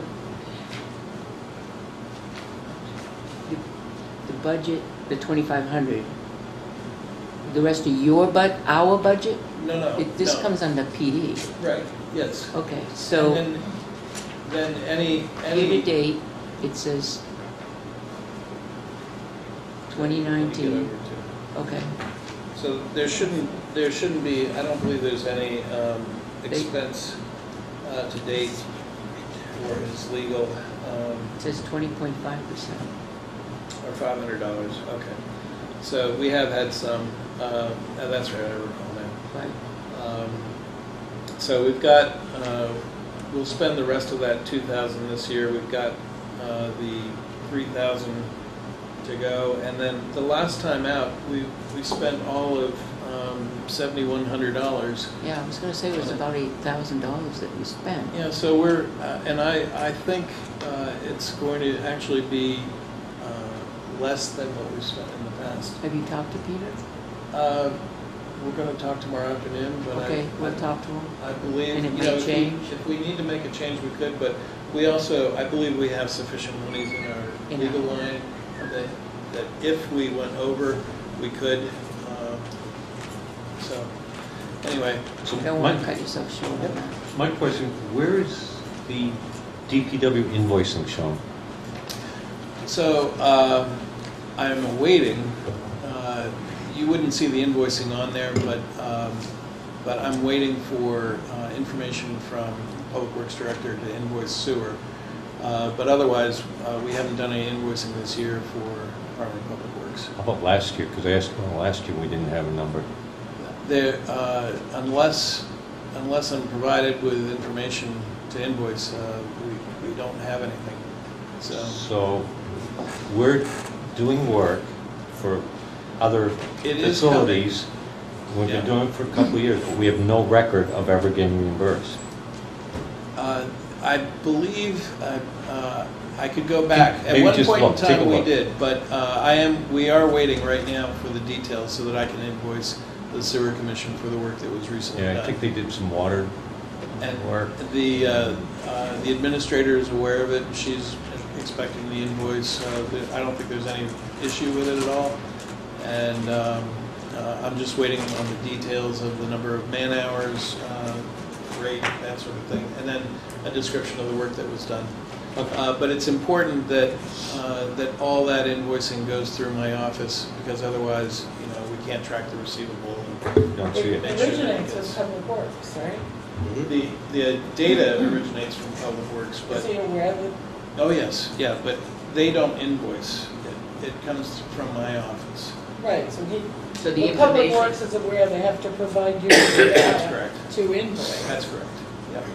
so you do the invoicing. That's correct. If there was work done last year, we should have provided you with the data to invoice. That's correct.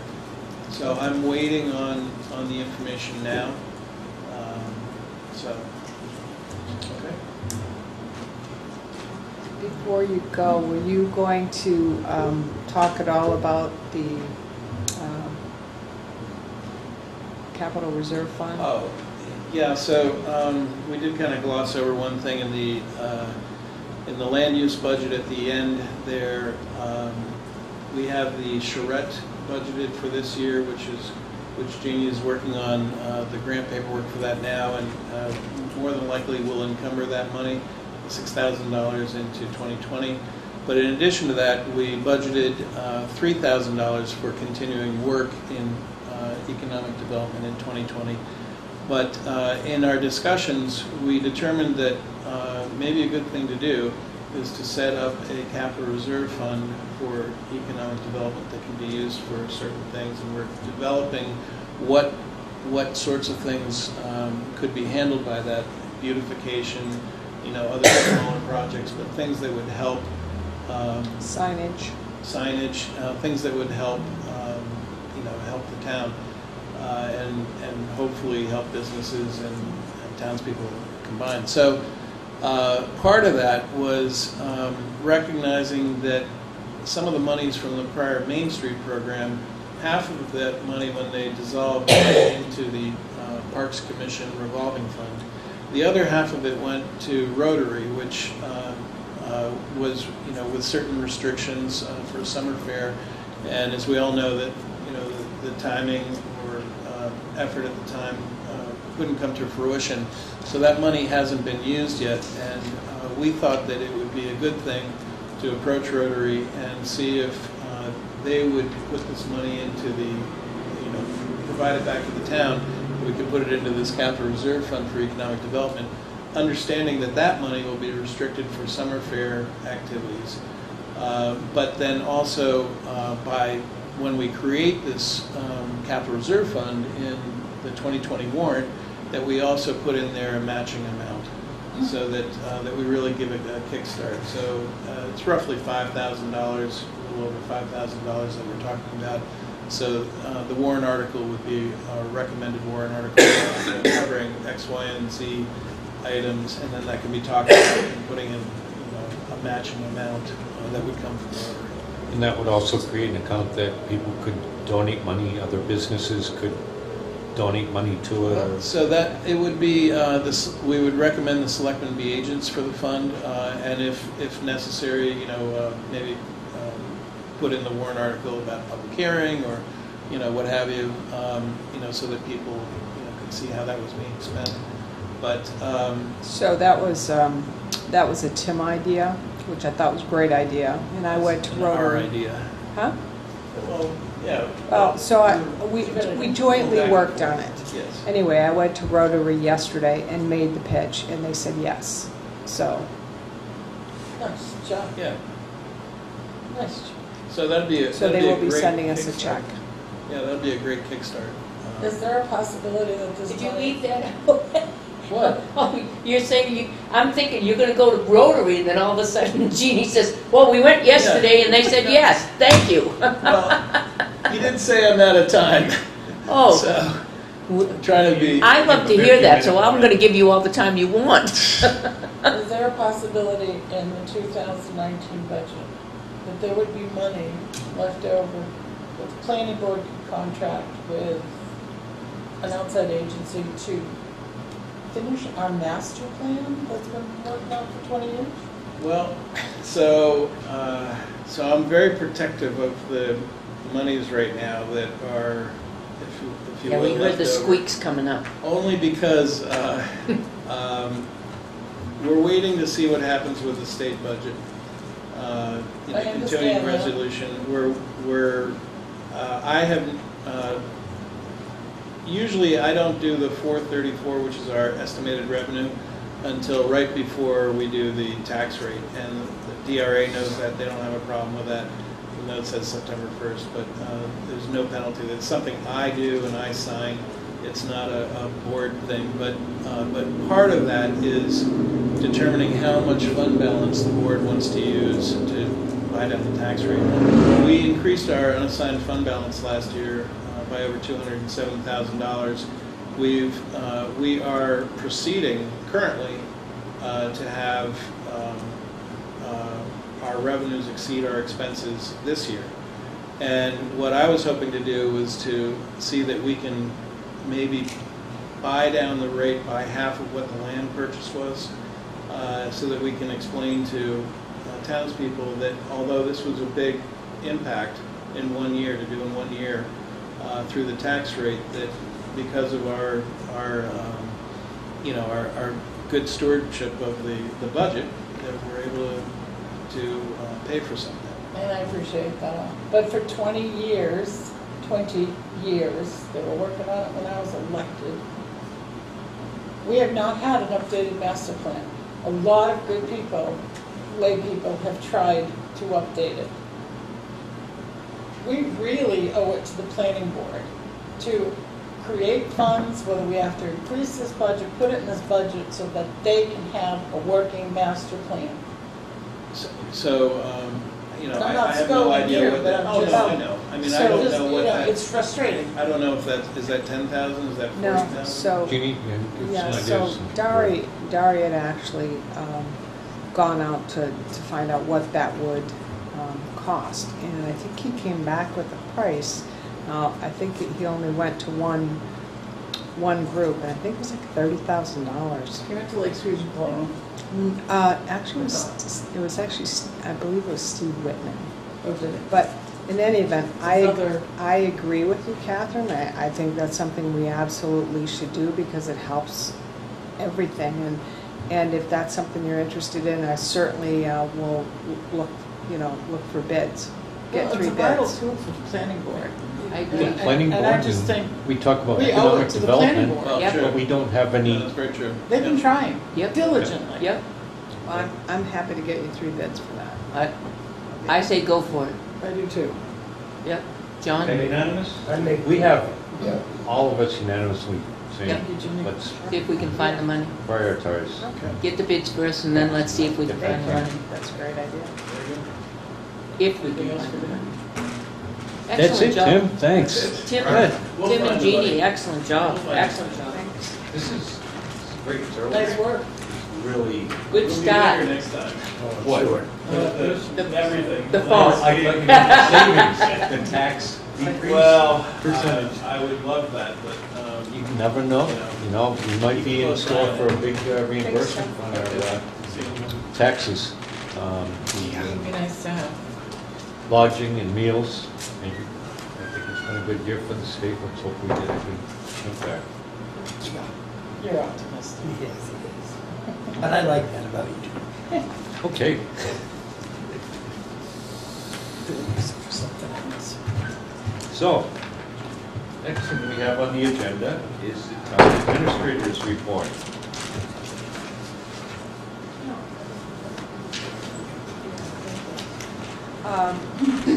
Thank you.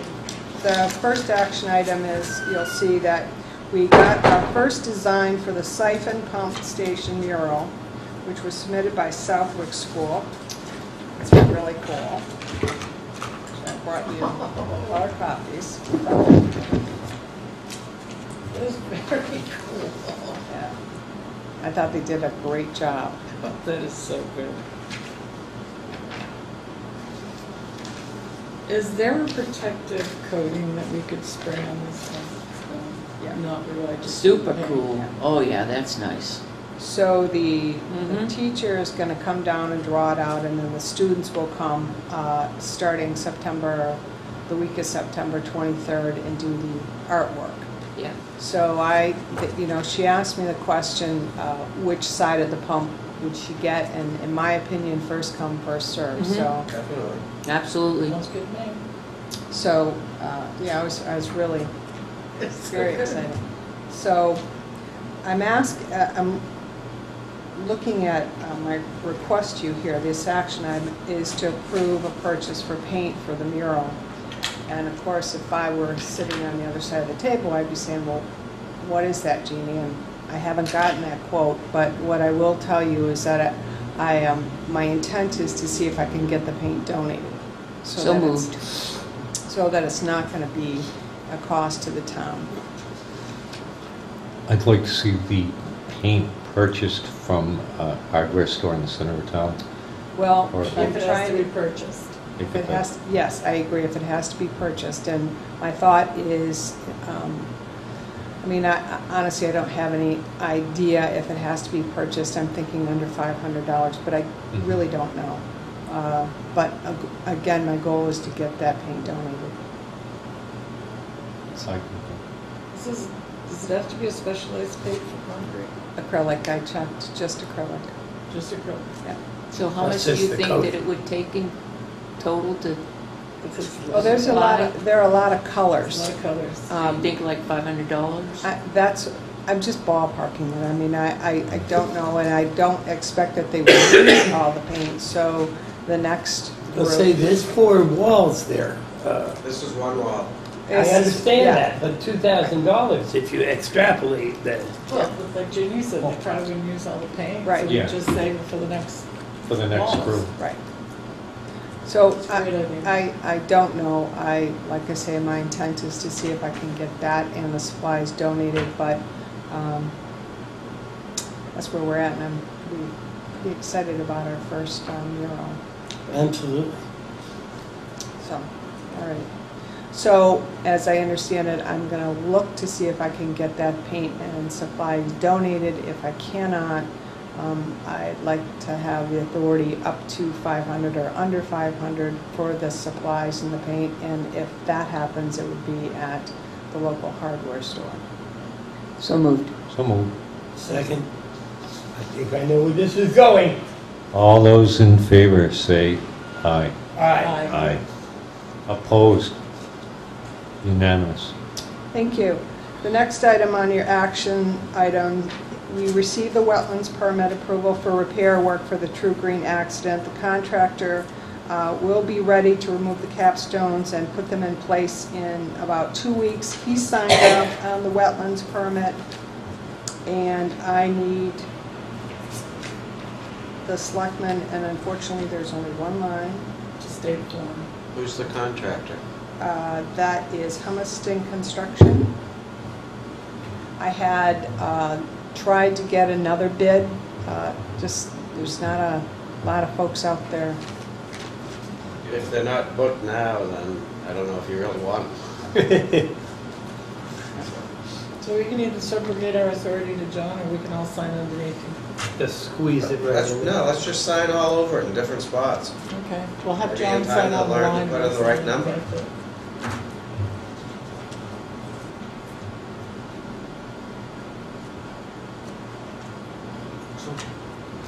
On the same note, where does everything else fall with completion on that?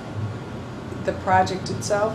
The rails and the Yeah, trees? so the and first step is getting the capstones out of the water, setting them back in place. The second step is the railing. I think I mentioned to you before, I did get the quotes. I've sent that information off to True Green's insurance company. The reaction has not been, should I say, positive in feeling that we're going to get any kind of the reimbursement that we should be getting. I have talked to the attorney per your authority given to me to do that, and they are working on a letter to go to True Green. They felt like this was, this was really no, No claim. well, no, we have a claim, but I mean, They're just being Right. ludicrous. I would be willing to give you money to pay towards a lawyer to stick these people's feet right in the fire. Their guy, drunk as a skunk at 9 in the morning, I'm not going to eat it. Make sure everybody can hear it. Yeah, drunk as a skunk, drove into the river with a truckload of chemical fertilizer. And they don't want to pay their responsibility? so the rail goes next and then after that. But I would expect in the spring would be the sidewalk and any tree planting, because for me, what I had talked to you before about is I'd really like to, just before snow flies, get the capstones in place and the railing up, and I'll be Yes. happy until spring to wait for the other. We'll have to negotiate an easement for Mr. Cropsey. For the sidewalk. Yeah. I think the That's what actually, claim it prescriptive. I think that was covered in the MOU. He's more than willing. Yeah. It's just formality. He's I very, I very think, pleased to I'm have hoping it. that True Green's insurance company and they come around and do the right thing to correct the What's the damage name? that they cause. What's the name of that insurance company, just out of curiosity? I don't. Dewey, Screw 'em, and Howe. Help us out find that. I don't remember off the top of my head. I remember they were like self-insured or bonded or something. We need to make sure that those spaces get plowed, even if we don't put in the sidewalk. That's right. We did make a promise that we would have those spaces plowed every year, and we haven't for the past couple. Okay. Because the We didn't, sidewalk we didn't do. well, and we didn't pass that information on to the new, who would, Right, no that too. sidewalks, so why would Yep. we? The next item, the health officer position expires on 10/18/19. The town's required to nominate and renew a health officer position every 3 years in order to enforce health laws and protect the public. Selectman Dawson would like to remain as the health officer. So I have completed the application. It requires a signature from you, Catherine, and they only provided 3 lines for the selectmen. They're getting better, closer. I would nominate Catherine Dawson as health officer for the next 3 years. Great. That's what it says, you have to Yes, go 3 every 3 years. That's That's what it said. I'll second. Under discussion. Discussion. I would like somewhere over the course of those 3 years to kind of eyeball toward the future. And I don't know how we can go about doing that. Bring somebody up to speed or... I already have that planned for discussion in the next couple of months. Okay, all right. That was my whole thing. I think you do a wonderful job. There's nobody in this town that's more qualified than you for this job. Thank I'm you. glad that you're willing to do it again, but none of us last forever. Well, Maybe you. No, Maybe no, you. no, no. Now I've been putting together, just as you Plan suggested. B. Well, there'll be Plan A eventually, Succession but yes. planning. Yeah. Okay. This- All right. yeah. Okay. I can't believe that she does what she does for the rate of pay that she gets paid. That in itself, and still willing to do 3 more years, God bless her. I think she just wouldn't know what to do with herself. So It's those let's walks in the vote woods on and the that. swamps. All those in favor of nominating Catherine Dawson as the health inspector for the next 3 years, say aye. Aye. Opposed? Health officer. Health officer, thank you. So the motion is stated and passed unanimously. Thank you. Thank you. Thank you for that support. Right, the next item, TF Moore and the engineering company for the police station would like to increase the side yard setback on the cemetery side from the previously agreed to 20 feet to 25 feet to give them more area to grade and hold runoff stormwater on the site. The Police Building Study Committee is recommending the adjustment and asking the selectmen for their approval. I do have a copy of the plan if anyone wants to see it. I have a question. That's a good If they question, want to too. increase the side setback, Yes. At 5 feet. so they want to move the building further back, so they need that extra, 5 feet. they need 25 feet Yep, to create a runoff. yes. So they must be talking about a detention pond? No, because of the way it's graded, Changing the pitch. the pitch. Towards the Doesn't have- cemetery. Are they taking, well, the berm's there, is the berm coming out? Flattening it out. So, Oh, look at the print. Fluffing it out. Maybe that'll help. Okay, go ahead. Now, I have a question. We agreed that 20 feet would work. They don't have to use all 20 feet. I mean, they could go with the 25, so why would we vote? It's because of the grade we But- need it for the runoff. That's fine, but we said 20-foot setback so they could be closer to the edge, and now they're asking us, no, not to be allowed to be close to being allowed to. I think they're being We have courteous, somebody from the covering their bases. Police Study Committee is here with us, Jason, right? I Have could be mistaken, you may want to check the table of permitted uses in that zone. I think the original side setback in that commercial zone is a 50-foot. You agreed to reduce it, so they just want to make sure it's on the books that you're allowing a reduction from Yeah, 50 there's an to infiltration. 25 rather than 50 to 20. Because the 20 is a modification of the original table of guidelines. however, if we've approved 20 and you end up going 25, it's a moot point because you haven't encroached upon what was granted.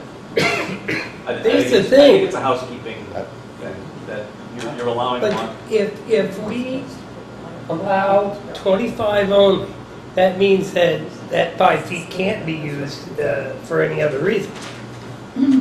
Now, you might have a detention pond in one spot, but does that cover the whole thing?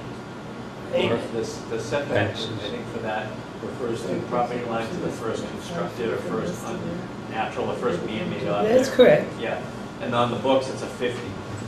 I understand, but And we we voted approved for 20. You approved the 20, They're just doing it for housekeeping. I think they just want to have it on the record, in a meeting, that I don't understand that, because it's on the record, it's 20. Yeah. Yeah, that's like They 20. just Yes, want we voted. right. Jeannie, could you clarify this? I got it. Yeah, I think that it was a change from what you had authorized, and Selectman Constantino thought it was important to come back to this board and have you be aware of it. We're trying to be very transparent about everything that's going on in that site, and she thought it was important to bring it back and have the discussion. I guess my comment is, Still don't get it. is that we said 20, you can use up to 20, so if they don't use it all, that doesn't seem to be, No, I we think our didn't, motion the is motion very was specific. very specific to move it. And that's why I thought that we needed to come back to the board, because the board was very specific and said, move the setback to 25, to 20. And so I'm asking the board to make a motion to make the setback to 25 feet instead of 20 feet. I'll make a motion that we adjust the south side, cemetery side of the police station lot from the previously agreed 20-foot setback to 25-foot setback. Second. I don't get it. discussion. I don't understand this. We made a motion, very specific motion, to increase the setback, That's correct. Decrease. Decrease. decrease the To setback 20 feet. to 20 feet. Now, in order to correct that, we have to make a motion to increase the setback to 25 feet. Why do we have to correct it? Because our motion was. Because our so motion was specific. We didn't say up to. 20 feet We didn't say up to, we said, right. in the motion. We didn't give them a variable. What's the variable in making it 25 feet now? There isn't. There isn't, it's very specific. Okay, so there's no, it's specific the first time, it's specific the second time, but there's a reduction of 5 feet, and I don't understand that. There's don't not have a to use reduction of 5 feet, there's an increase of 5 feet. They need 5 more feet in the setback for runoff in, Then wouldn't the setback We be didn't say the 15 location. feet? They want, so we told them that they could be 20 feet from that boundary. I believe it's 50 to use, feet for zoning. That's right. right. And this doesn't require zoning approval Yeah, because it's our project. yeah. So the Board of Selectmen said, yes, go ahead. That's We don't mind if you're 20 feet. You'd be 20 feet from the boundary, but we were very specific in that. So they're just trying to cover their We weren't bases. specific, we just said that setback, the minimum They setback. don't have to build up to the setback. Then vote no on the motion. The setbacks in the zoning don't apply to this at all. Uh-huh. So the selectmen gave them a setback of 20 feet. Yes. So what's Now wrong they with want that? a setback of 25 feet. So we need to give them a setback of 25 feet. Let me ask you this, so that's the location of the building, be 25 feet from that edge? Not build it. The setback from any construction Yeah. disturbance will be 25. Right. Exactly, so if it's 22 feet and a half, are they gonna come back? And now they Yeah, don't that- want 22, they want, No, I see, don't I'm- get this. here's the drawing, look at it. Here's the drawing, right, That's why they're asking, they have their plans done. right. Show me why this is. 20 didn't They work. put an infiltration pond, Okay. and they don't, so to be courteous to our zoning, The next page. our zoning does not allow runoff, directed runoff from one property to another. Is it the next page, So if we Judy? don't give them extra footage, the chances of the runoff from the infiltration pond running into the cemetery is probably pretty good. Right. We just We wanted We to- certainly don't want to float the cemetery. Okay, I don't get it. And I don't think you're gonna make me get it.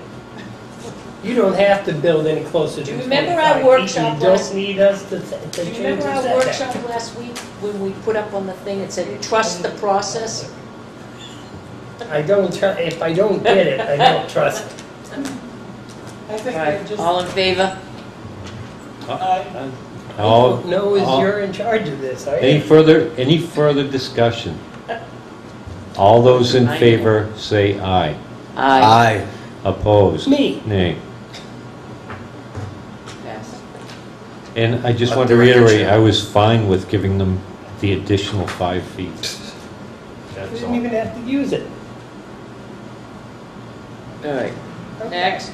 So the next item on action is, I guess I need some direction from the selectmen. The town purchased the diocese property, and previous to the purchase, the lease was under the purview of the Parks Commission.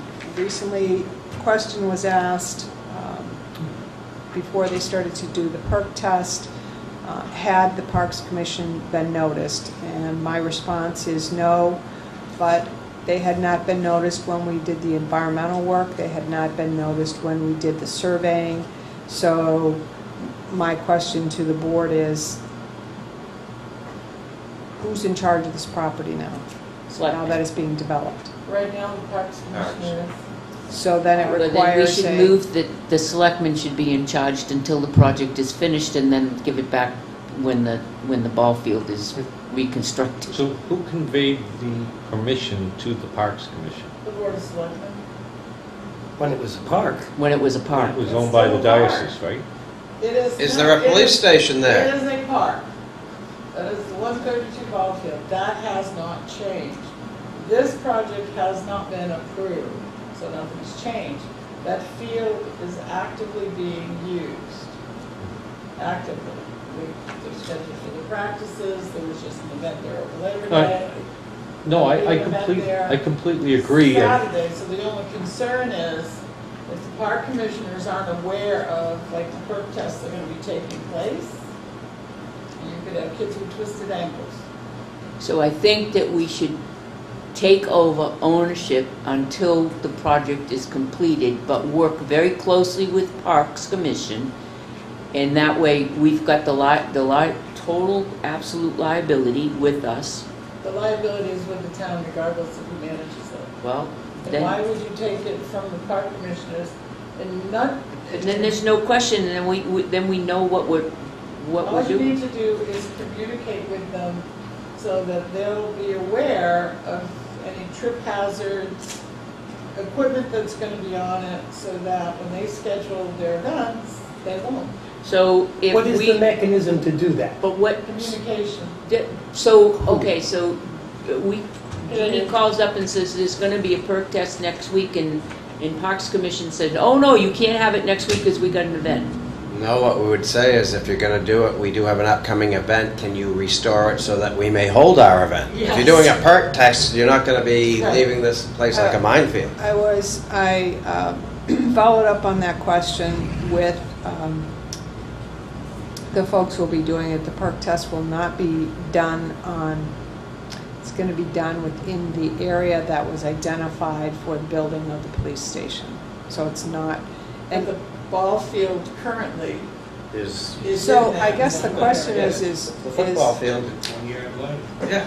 so I guess the question is we are now actively doing work on that, which is now part of the ball field. Should you stop having activities? They're already scheduled.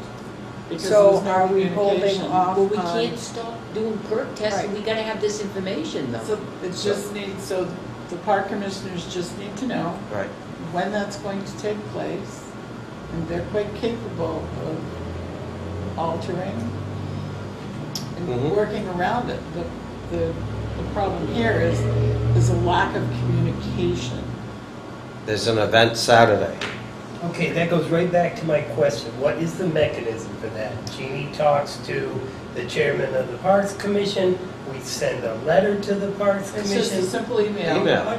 And I know And who just does that? Just so we can move this forward. whoever gets that information the quickest. How do we know when the events are? They're on the calendar. They're on the website. Gail sent out, did she send it just to Parks or did she send it to everyone I don't on? know. Because Gail sent out a But thing they're with on- reservations they're at on all the the parks. website.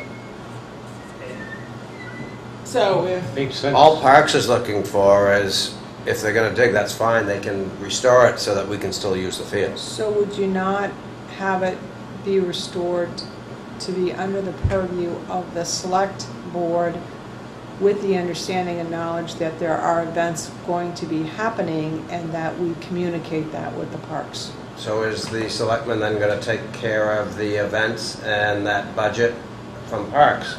Well, you're taking part of their power away, but not, to me, it's either all or none. And to me, at this point, until there's an approved building, it's the communication. I think it's simply communication. If the building's approved, yeah, now we know we have to make changes. Right now, it's all up in the air. It shouldn't be too complicated to send, once that information is discovered, to send an email out to the park commissioners. But it's And- just for clarification on my part. I think I heard it, but I just want clarification or confirmation. This isn't, and I think you brought that question forward. If they say, let's say I get a call tomorrow, we're going to go out and do a perk test on Saturday. What takes priority? And I let the Parks Commission know. Does the Park Commission come back and say, sorry, you can't do it on that date, you can't do it on this date, you can't do it on that date because we've got all these activities? Well, it's like you've got an organization we contracted back in like March. The date was set then. I think it was even in the town report. So it's like Parks is trying. I get that. And it's like with that event Saturday, if they've dug in some part, we can probably rearrange. It's just, Right, so you. for that event, we could probably change it. If it was a football game, they need the whole field, and part of the building is in that field, that's Are all. there any current football games scheduled to be No. held? I think it's Not just for November. practices. Can we close it to football games We could, yeah. until we get these Scheduled. tests done? They're not, they, They said us that, we've got the schedule, Joe, we could check to see. Okay. So it, like I said again, it's communication. If they were Just- going to do perk tests on Saturday, which I doubt because it's a weekend, Right. but we would simply configure the knocker balls to the far section, east and west, instead of north and south. That's why I say it's a communication issue. Just The let them issue, know. right, the issue is our time schedule right now with our timeline that's put out for us is extremely tight. So when is the perk test proposed? And here's my other We question. don't have a date? So I don't think it would Were be there this money Saturday, set so. aside for this No, construction? no, and I don't think it is a communication, and I'll be good about that going forward. I just want to understand, and I can't imagine, I mean, we're coming up to winter. Can't imagine there's going to be a whole lot more work done on the property. It's all on paper now. There shouldn't be any work They done. shouldn't be. Just They not- should have done all the other. But I just needed to know, to understand is, you know, if they have to go out and do something, and I communicate that with you, does somebody come back and say, no, you can't do it on that day? And what I'm hearing you say is, no, I can't- we'll just adjust for I it. can't imagine it. Okay, I don't even. All right. The biggest way is if it was, say, a conflict with a football game. Most of the other stuff we can work around and make changes, but I don't think, I mean- it's all practices, so we can just tell them, sorry, it's not available. And they do need to understand if they do a perk test, because sometimes they don't fill them in. They do need to fill it back in. So, Is that a normal practice when they do a perk test that they fill it in? some guys do, some guys don't. If they're out in the wilderness, no, but if they're, I would think if they're on a groomed area, yes. Looking out for us. yeah, Well, I like I don't said, think that's going to be. sometimes they fill them in, sometimes they don't. I will I think it was, I will have a complete oversight. conversation with them, make sure. I do too. sure I that. No, don't think it was definitely. intentional at all. So I would guess then, if we did make this change, it would be after town meeting. They would have to, yeah. Once it, if and when it got approved. All right, Second. I got it. Yep. Um,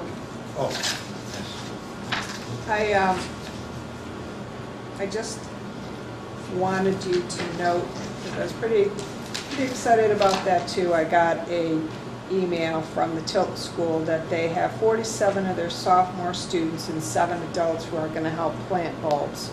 The bulbs have been ordered, and that's a pretty good group. So I am looking. Where are they for- going? Well, I've got to do some logistics. Want to make sure that where we're digging, that I've notified DigSafe. I talked to Kevin about trenching, or, you know, he had mentioned a ditch witch. I have a bulb planting drill. I know, I was doing some research. Yeah, so we can use that as well, right? Yep. So anyway, we are looking for more volunteers, because the more volunteers we have, the less bulbs, the number that you have to plant each. Should we contact, or I assume we'll put some on the island? Well, my thought was, and it's just my thought, was that when you come into Tilton, In Middle School or Main Street? in the, from 93, that along the wall there, and other places, and I still have to get permissions and talk to people, you know, do we want to put some in front of the fence at Salmon Run, if they're even interested, I don't know. It's conservation. There's the welcome to Tilton sign, that area. Yep, so there are a lot of different places, and I haven't figured out that yet. I have a little while, but I'm still working on that plan. The trough has bulbs in it. So, any one of you want to volunteer? Like Me, John. me. Well, I'm glad to help. Yeah. My drill. I'm Get an excited. extra battery pack. Okay. When is it? Well, what It's I, like Columbus Day. they're going to the students are going to do it for the Tilton School in a time that works for them, but my thought is it'd be over a period of 1 or 2 weeks, so that, you know, if I could only do it on a Saturday from 3 to 5, you know, so we'd have different groups. In October? coordinate the areas, Yeah, I can do it on the weekend. Yeah. or I'll be coordinate glad it to so help. people don't drill out other people's bulbs. Yeah, We'll it's- mark it out, yeah. It's exciting. Yeah, You're going to ask the FFA at Winnisquam too? that's why I asked you first name. Yeah. Thank you.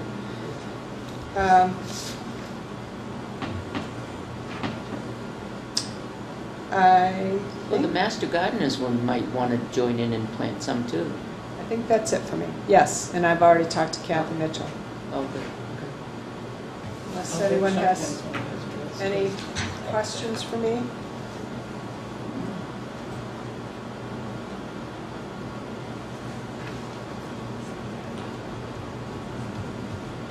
I think you're pretty well covered, just about everything. You got a stump. This is good. Anybody, any more town administrative questions? Okay. Selectmen's reports. Peter? I had a resident approach me. Riverfront Park. If you're on the north side of West Main Street, how are you supposed to get there? They had one of their children crossing the street, and one of our officers gave him a stern talking about jaywalking, and he pointed out your nearest crosswalks are down at, I think, Park Street, and then over toward Mill or past or Peabody. Yeah, It's down a ways. It's down a ways. And if you're coming from the far ways, it ends, and if you come this way, it ends. So the obvious thing is you got to cross the street, and then somewhere in front of the park, we should have crosswalks. Didn't they try to get a crosswalk there? We And did. DOT laughed at us. Well, except for one thing, if we paint them, what are they going to do? The, It's a false sense of security. the problem, yeah, we did a lot of research and all that on it, and the problem was is that we would have had to put in traffic lights, certain No. lights of view, Per DOT. per DOT, we would have had to put in a light. They requested this, and the cost was in front of Salmon Run, right there, in Ernie's, and the cost was so exorbitant, and that we did not do it. Where are the And lights we for were these instructed. crosswalks? We were instructed that you're better off not to have a specific area, and I would like to hear from the officer and from the chief that why can't I cross the street in front of my house without getting cited for jaywalking? There must be some kind of error. There's no crosswalk. 1972, the state of California did a study on crosswalks. And they came up with the conclusion that they give a false sense of security to pedestrians. Bill Lambert does too. Well, and then I called him on that because I was down there at the discussion for that. And I called him on that. He went back to that 1972. I have asked him probably every other year for the past 15 years for a crosswalk there. Yeah. And he always says to me, he cites that. Well, the last time he did, False sense of security. he says they give a false sense of security to the pedestrians. So question, It's not, I don't see that it's I just- jaywalking. I I'd like to disagree. find out. so our crosswalk signs we put up here, they don't do anything either, right, Catherine? He would like to see a lot of these crosswalks gone, yes. Yeah. No, I mean, you know the signs we stick out in the middle? Oh, I think I disagree with them completely. I And don't agree with that. isn't it New Hampshire state law, if you're in a crosswalk, you have right of way over moving traffic? There's the So- oxymoron. So that at least protects the pedestrian, because otherwise, you didn't use a crosswalk. That puts, to me, the pedestrian in liability. I think we're all motorists, we're all drivers. I think we all probably see a crosswalk and And- we slow down and go, especially in a compact area of a town or city. If a person, there's not a law says you can't cross the street. I Jaywalking. don't know about the jaywalking. Get in touch with Bill Yeah, Lambert we have and a have him very come back up eloquent- again. Could we have the Oh, chief the tell us town what the administrator. ruling is on jaywalking? Maybe she would have much more luck. Well, then why don't we get rid of all our other crosswalks in the town, if they don't do anything? It's not an issue about jaywalking, it's an issue about Sure it whether... is. No, it's not, because it's an issue whether or not we should have a crosswalk. Can we put a crosswalk up at Riverfront Park, which it's so badly needed up there. Since Riverfront Park has been put in there, we needed a crosswalk. There's no place to cross up there. No, riverfront. Down there. Yeah, If we painted one in, the worst case scenario is they painted out. exactly. Did they paint out the one at Tilton House, Catherine? Pardon? Why didn't- would you even bring that up? They've never painted that one up. Because they know if they do, we're gonna paint right over it. Anybody? Oh, on Main Street? Yeah. They can only paint out the centers. We already had that conversation with the commissioner when she came down. What about, so they go curb to curb once you get onto West Main? No, from Park Street, our Main Street. Right, no, I know in town, but what about on the other side? No, their right of way is to curb. Okay. That's different. What do we want to do? I want to paint one. I'll help you. Don't get Hey, that. I did it in college, Catherine. Let's have Jeannie get, 3 o'clock in the morning. Yeah, We were a little bit earlier, but it was There's something like zombie. after midnight. I got some upside down paint. It's orange though. should we make a Oh, motion to roll. increase It's quicker. Jeannie's paint budget? But, well, I suggest that Jeannie get back in touch with Bill Lambert and have him get up here and see what he might have mellowed with age, you never know. Well, ask You hear me, him, Bill? ask him how you access that park. Yeah. There's no sidewalk coming to it except for the other side of the road.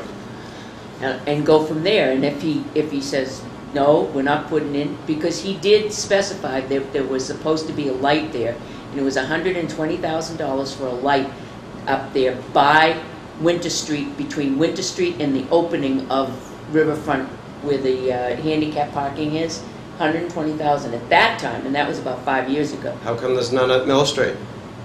Same condition, just a little bit further. Well, what's the difference? It's an intersection. Is it something having to do with the pitch of the road?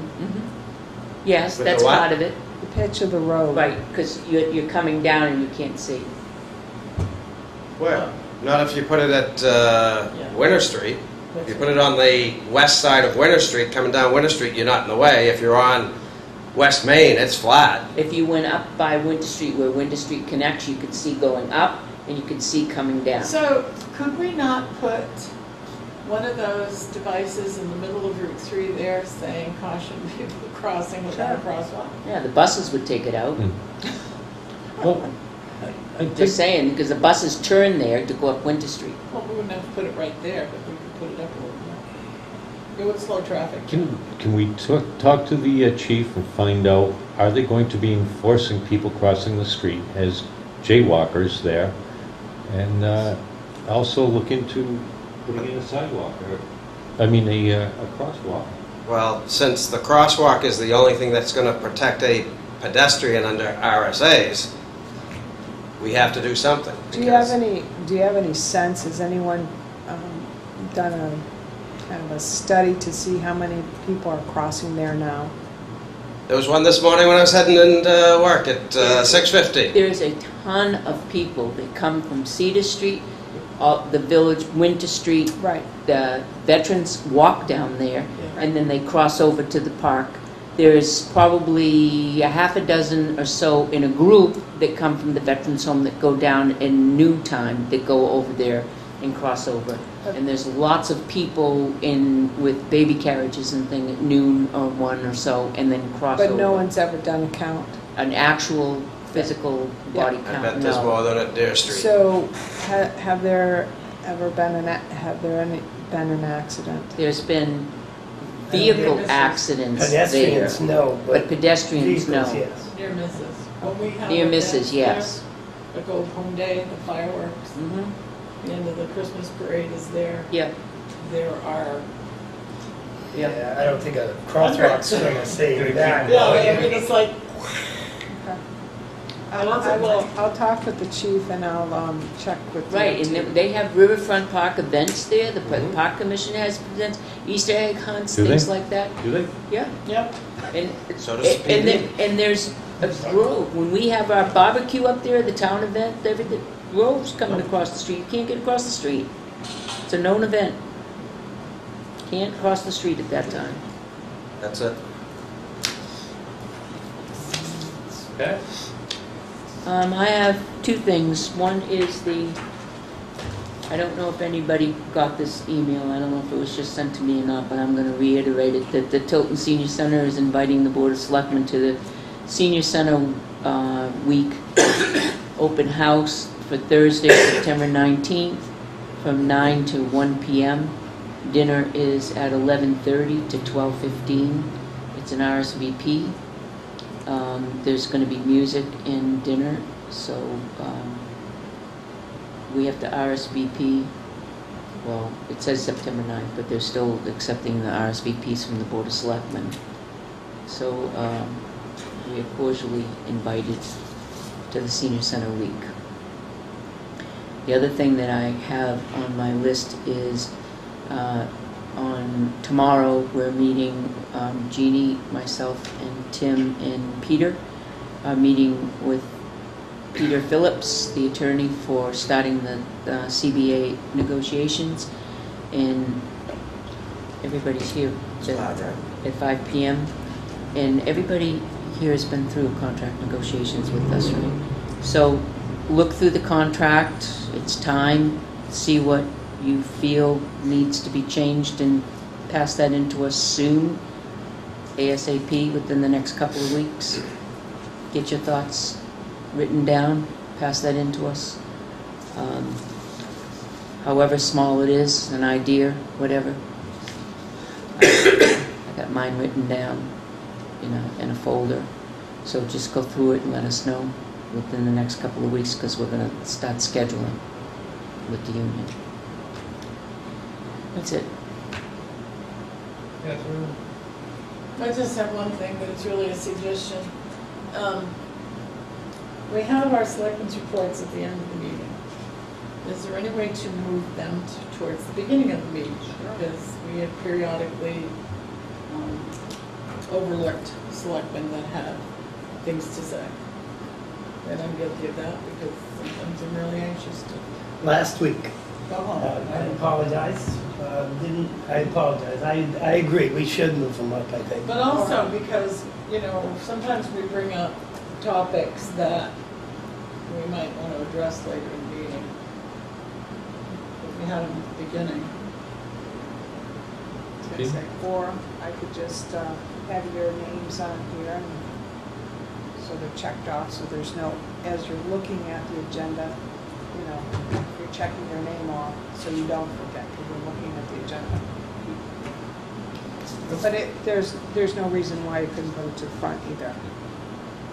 The only thing would be is that if we start talking about things that are going to be on the town administrator's report or Just something. say that then. And Yeah, you just talk about it when it's the town administrator's report. or if, let's say I start bringing something up about something. Just makes my report smaller, shorter, Yeah, so. we could talk about Okay. it then. So where would you like it? We start to get brain dead after 8. Well, that too. I can come last. I think that Right after right prior to your She's been here all day, administrator's she's report? less to get brain out Why dead. don't we do it right after we do the minutes? well, Unless so, maybe you have guests, depending on, Yeah, like, right. town employees, you don't want to hold them too late. No, but our Right. reports don't usually take more than, 20 minutes? So if you did it until Each, 1:15. it depends, right? Depends on the week. right before administrators' reports, I'd like to do that. That sound good? Works for me. That's not That's at the beginning, that's still at the end. But the only thing is, like I said, if we do have guests here, employees, If we don't have any of those people coming in, we go right to the town administrator report, kind of. Sometimes.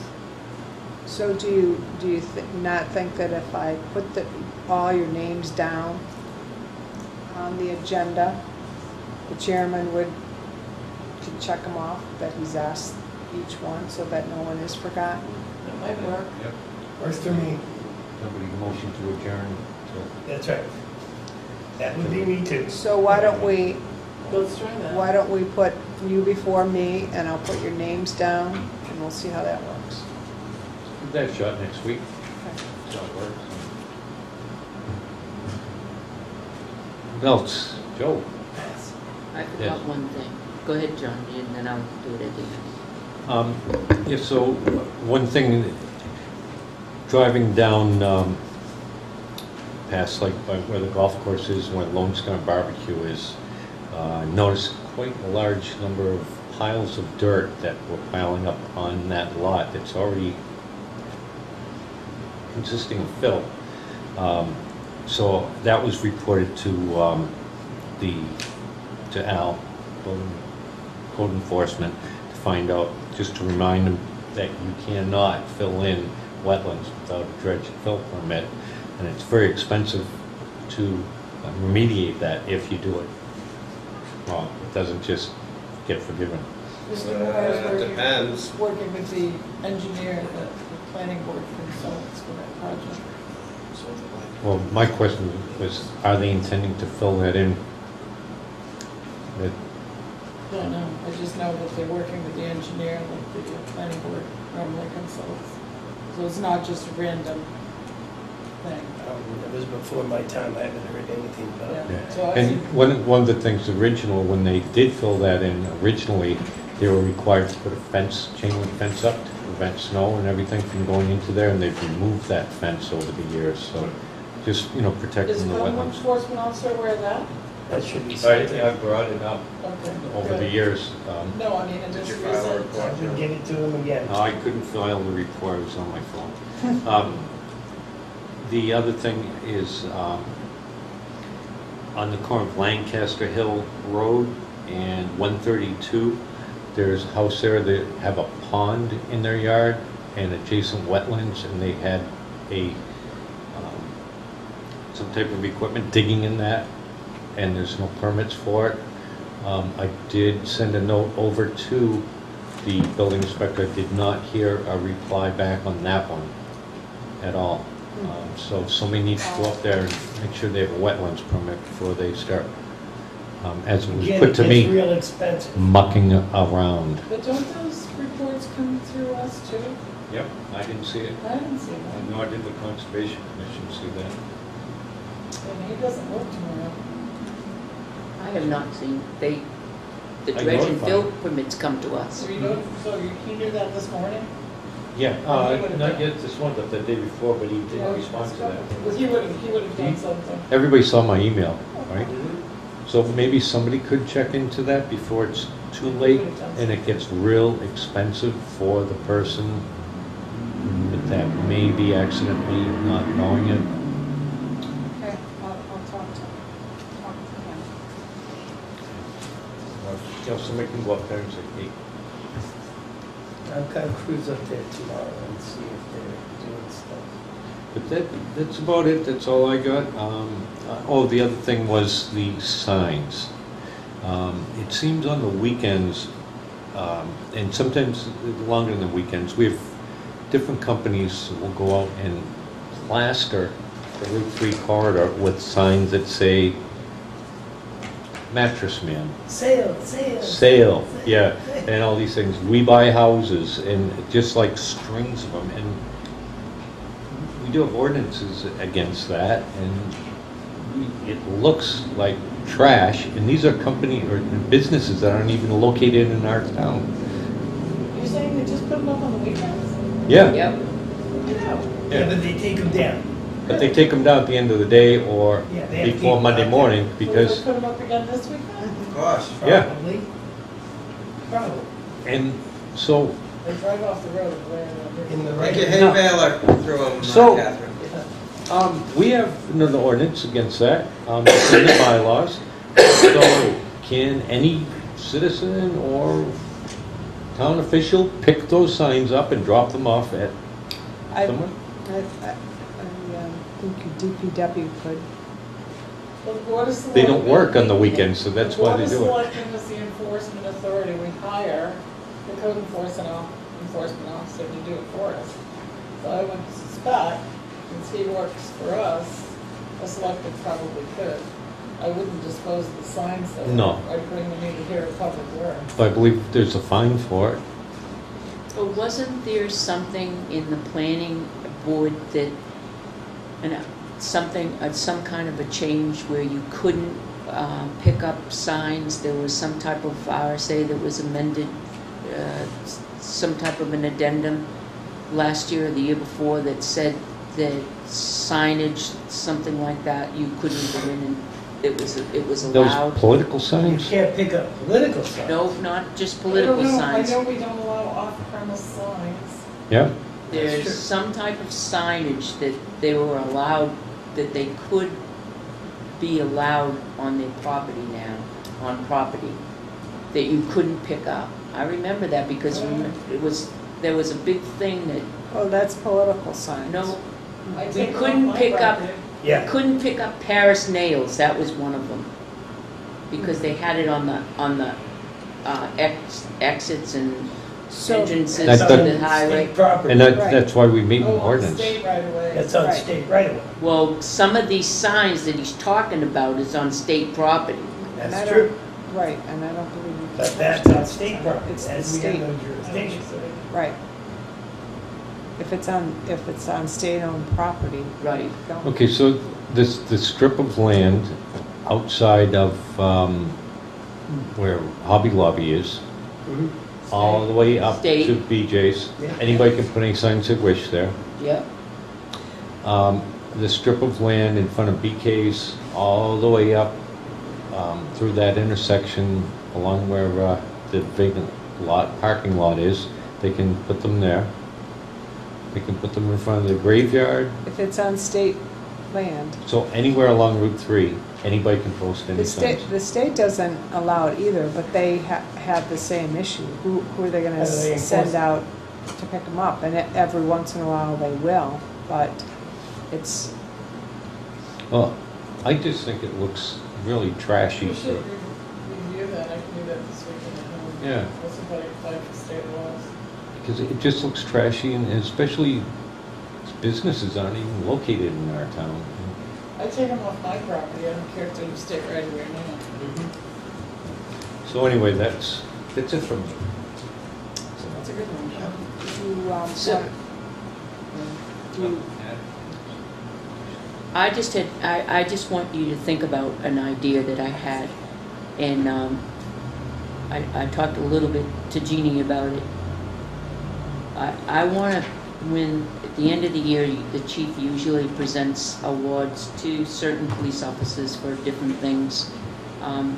I would like something come from the Board of Selectmen for an award for a police officer for community service. A true community service. I have two in mind to nominate. One, just to pick one out of the two, or whoever you folks want to nominate.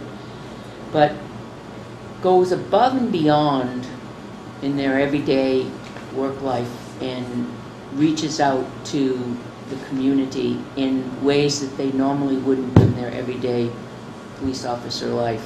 I mean, they go above and beyond. I've seen it in just around town, and I think that we should recognize that in some way, even if it's a certificate, an award, or some type of just recognizing that this person goes above and beyond. And I think it will go a long way to an incentive for others to maybe just help out and realize what community policing is all about. We I think need more of that's that in our town. Great. So who is it? Who I would To be nominate? surprised. Yeah. Trust me, a surprise. Do you want me to write it down on a piece of paper, or do you I want don't me care to? if you announce it in public, but I would like Can we, to. Well, there's two, so you're gonna have to choose one. We only want one. Why? If they're both deserving. can we bring it up next meeting? Sure. Nominate that Here's person? my two. And nominate them then? Absolutely. I think, but further, Pat, you said this is not something that would happen every year. It's really based on extraordinary service, so you don't diminish the value of. Yeah.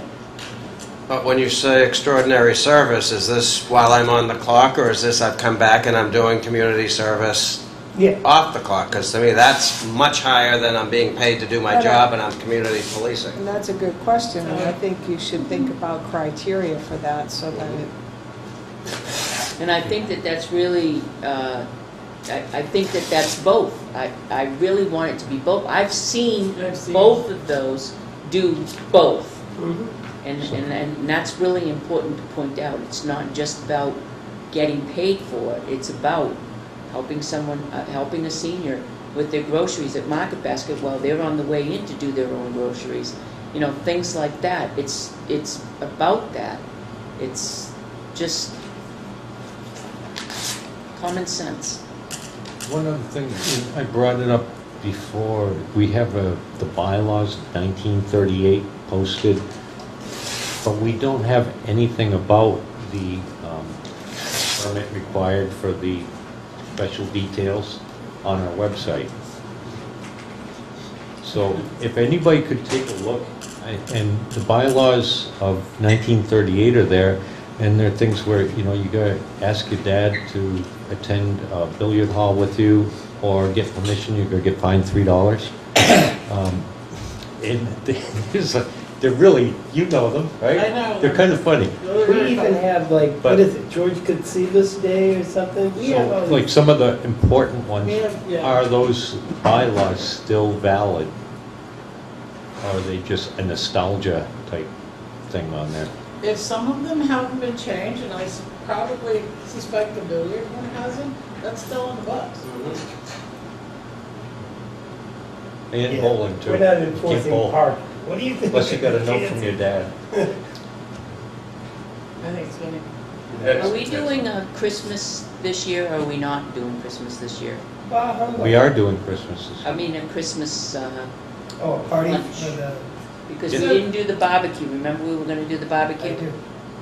I think that we should poll our employees and see what they'd like us to do for Christmas. Can we start doing that now so that we, What would they like? Would they No. like us to have what we normally do? What would they like to do? And if they all say bah humbug, then we still should do something.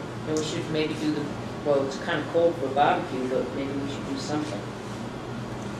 People still in the- How about a pig roast? We can keep the fire going, stay warm. Beer fest.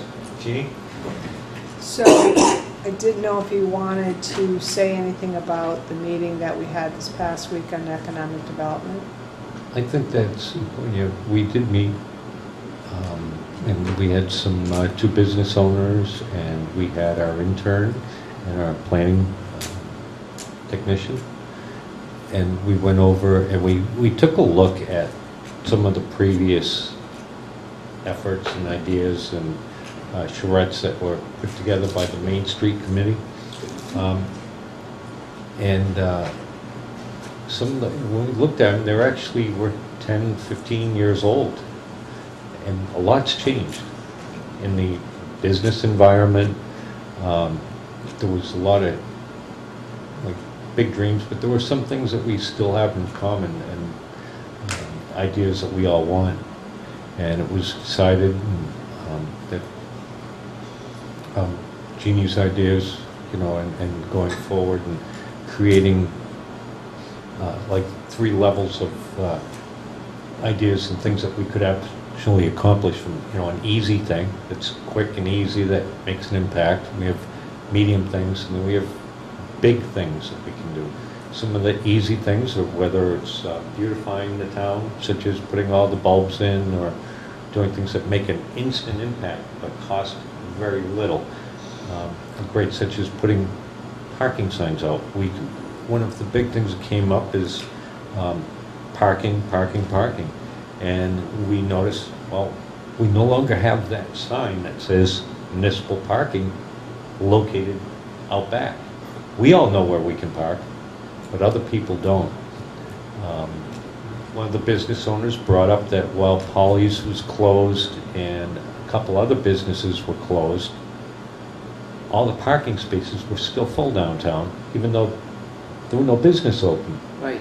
And their frustration is really tough, you know, to hear, because we're not enforcing the parking, and that was a big concern. I believe So- the chief told us that with this new hire, he'd have enough officers Well, let me tell you this, it's almost too late. The damage is being done, and we need to not say, well, if we get somebody else, we do this, we need to go forward. The businesses know when other businesses are closed. Bolly's is closed Mondays and Tuesdays now, and it's almost like they're open because the parking down there is so full. Well, Because other businesses park there. And we could get into the parking, but the whole idea of the economic development and that we decided that the charrette and the plans were dated, and Jeannie's going to be, well, you can say what you're... Yeah, so I just, in the process of getting ready to write the application for the charrette, I asked Jacob to kind of put together what he could find in town, and he put together this really nice book of all the things that had been done. And then I went through and I read it, and there's some really, a lot of work that's been done. And this is always the problem, is that there's never a lack of ideas. When it comes to implementation is when it fails. And just like a master plan, you do this great master plan and then you sit it on a shelf and no one ever pays attention to it. And so with the charrette, I just wanted to make sure that before I went forward and wrote the application that I wasn't just spending the money, that there really was a need. And that was really the purpose of having that meeting, really to get feedback from other folks about should I go ahead and go forward and write this plan. And at the end of the day, everybody felt like yes, because everything is so old. But my commitment to you is that when we write this charrette and when we do this work, that we really need to be serious and really implement these things, because after a while people start not believing that, oh yeah, we got another one of these, nobody's done anything. So to John's point, I've always found it very successful to have the small, medium, and large projects. So the small, quick, easy ones that people see, then they know things are happening. It's like the mural, right? It's like painting the crosswalks.